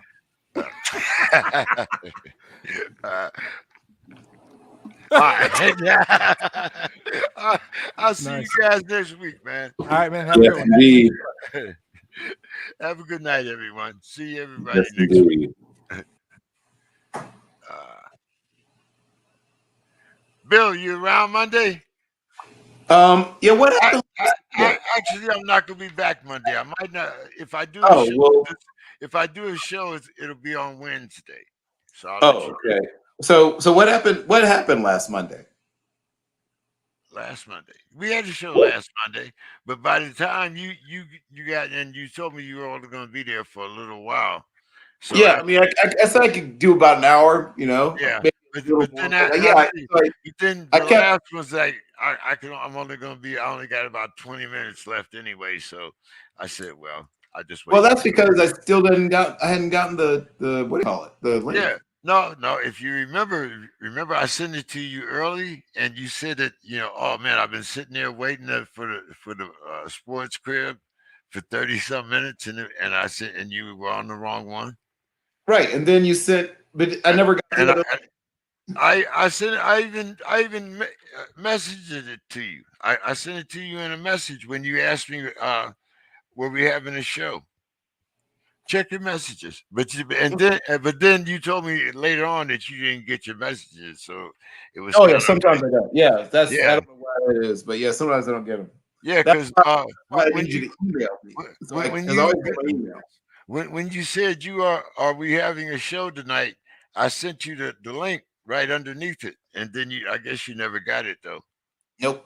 That's why I said if you email me, I definitely will get it. I always get all my emails. I sent you the email too, and that's how come I wasn't understanding, because I sent you an email and I sent it just to you, and I was wondering, like, how come you didn't get the email either?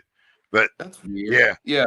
But this week, if we have one, because I'm not coming back from Vegas until Monday, and it'll be a little late. It'll be later than I intended it for it to be. So no, I get back at 5. But then, by the time I get my bags and get home and all that, I don't know, so the bags might be there, and then I'm home by 5:30. They might not be, and I'm home at 7. So, Gotcha. Yeah. So, and then if it's like it was the last time, I got stuck in Vegas for a day. If you guys get stuck somewhere, but I mean, so. Yeah, because we had that Marine layer in San Diego, and sometimes you can't. Plus, you got noise restrictions. You can't fly into San Diego after 11 o'clock, and Oh, then wow. yeah. So Oh, yeah, man. California, man. Come on now. No, people got to sleep. Come on, what's wrong with you? Yeah, right, right, of course. All What right, was I man. thinking? I'll Yes, see you well, next week. I will see you next week. And yeah, just let me know for sure what's going on with Monday when you know for sure. Okay. Have a good night, man. Yes.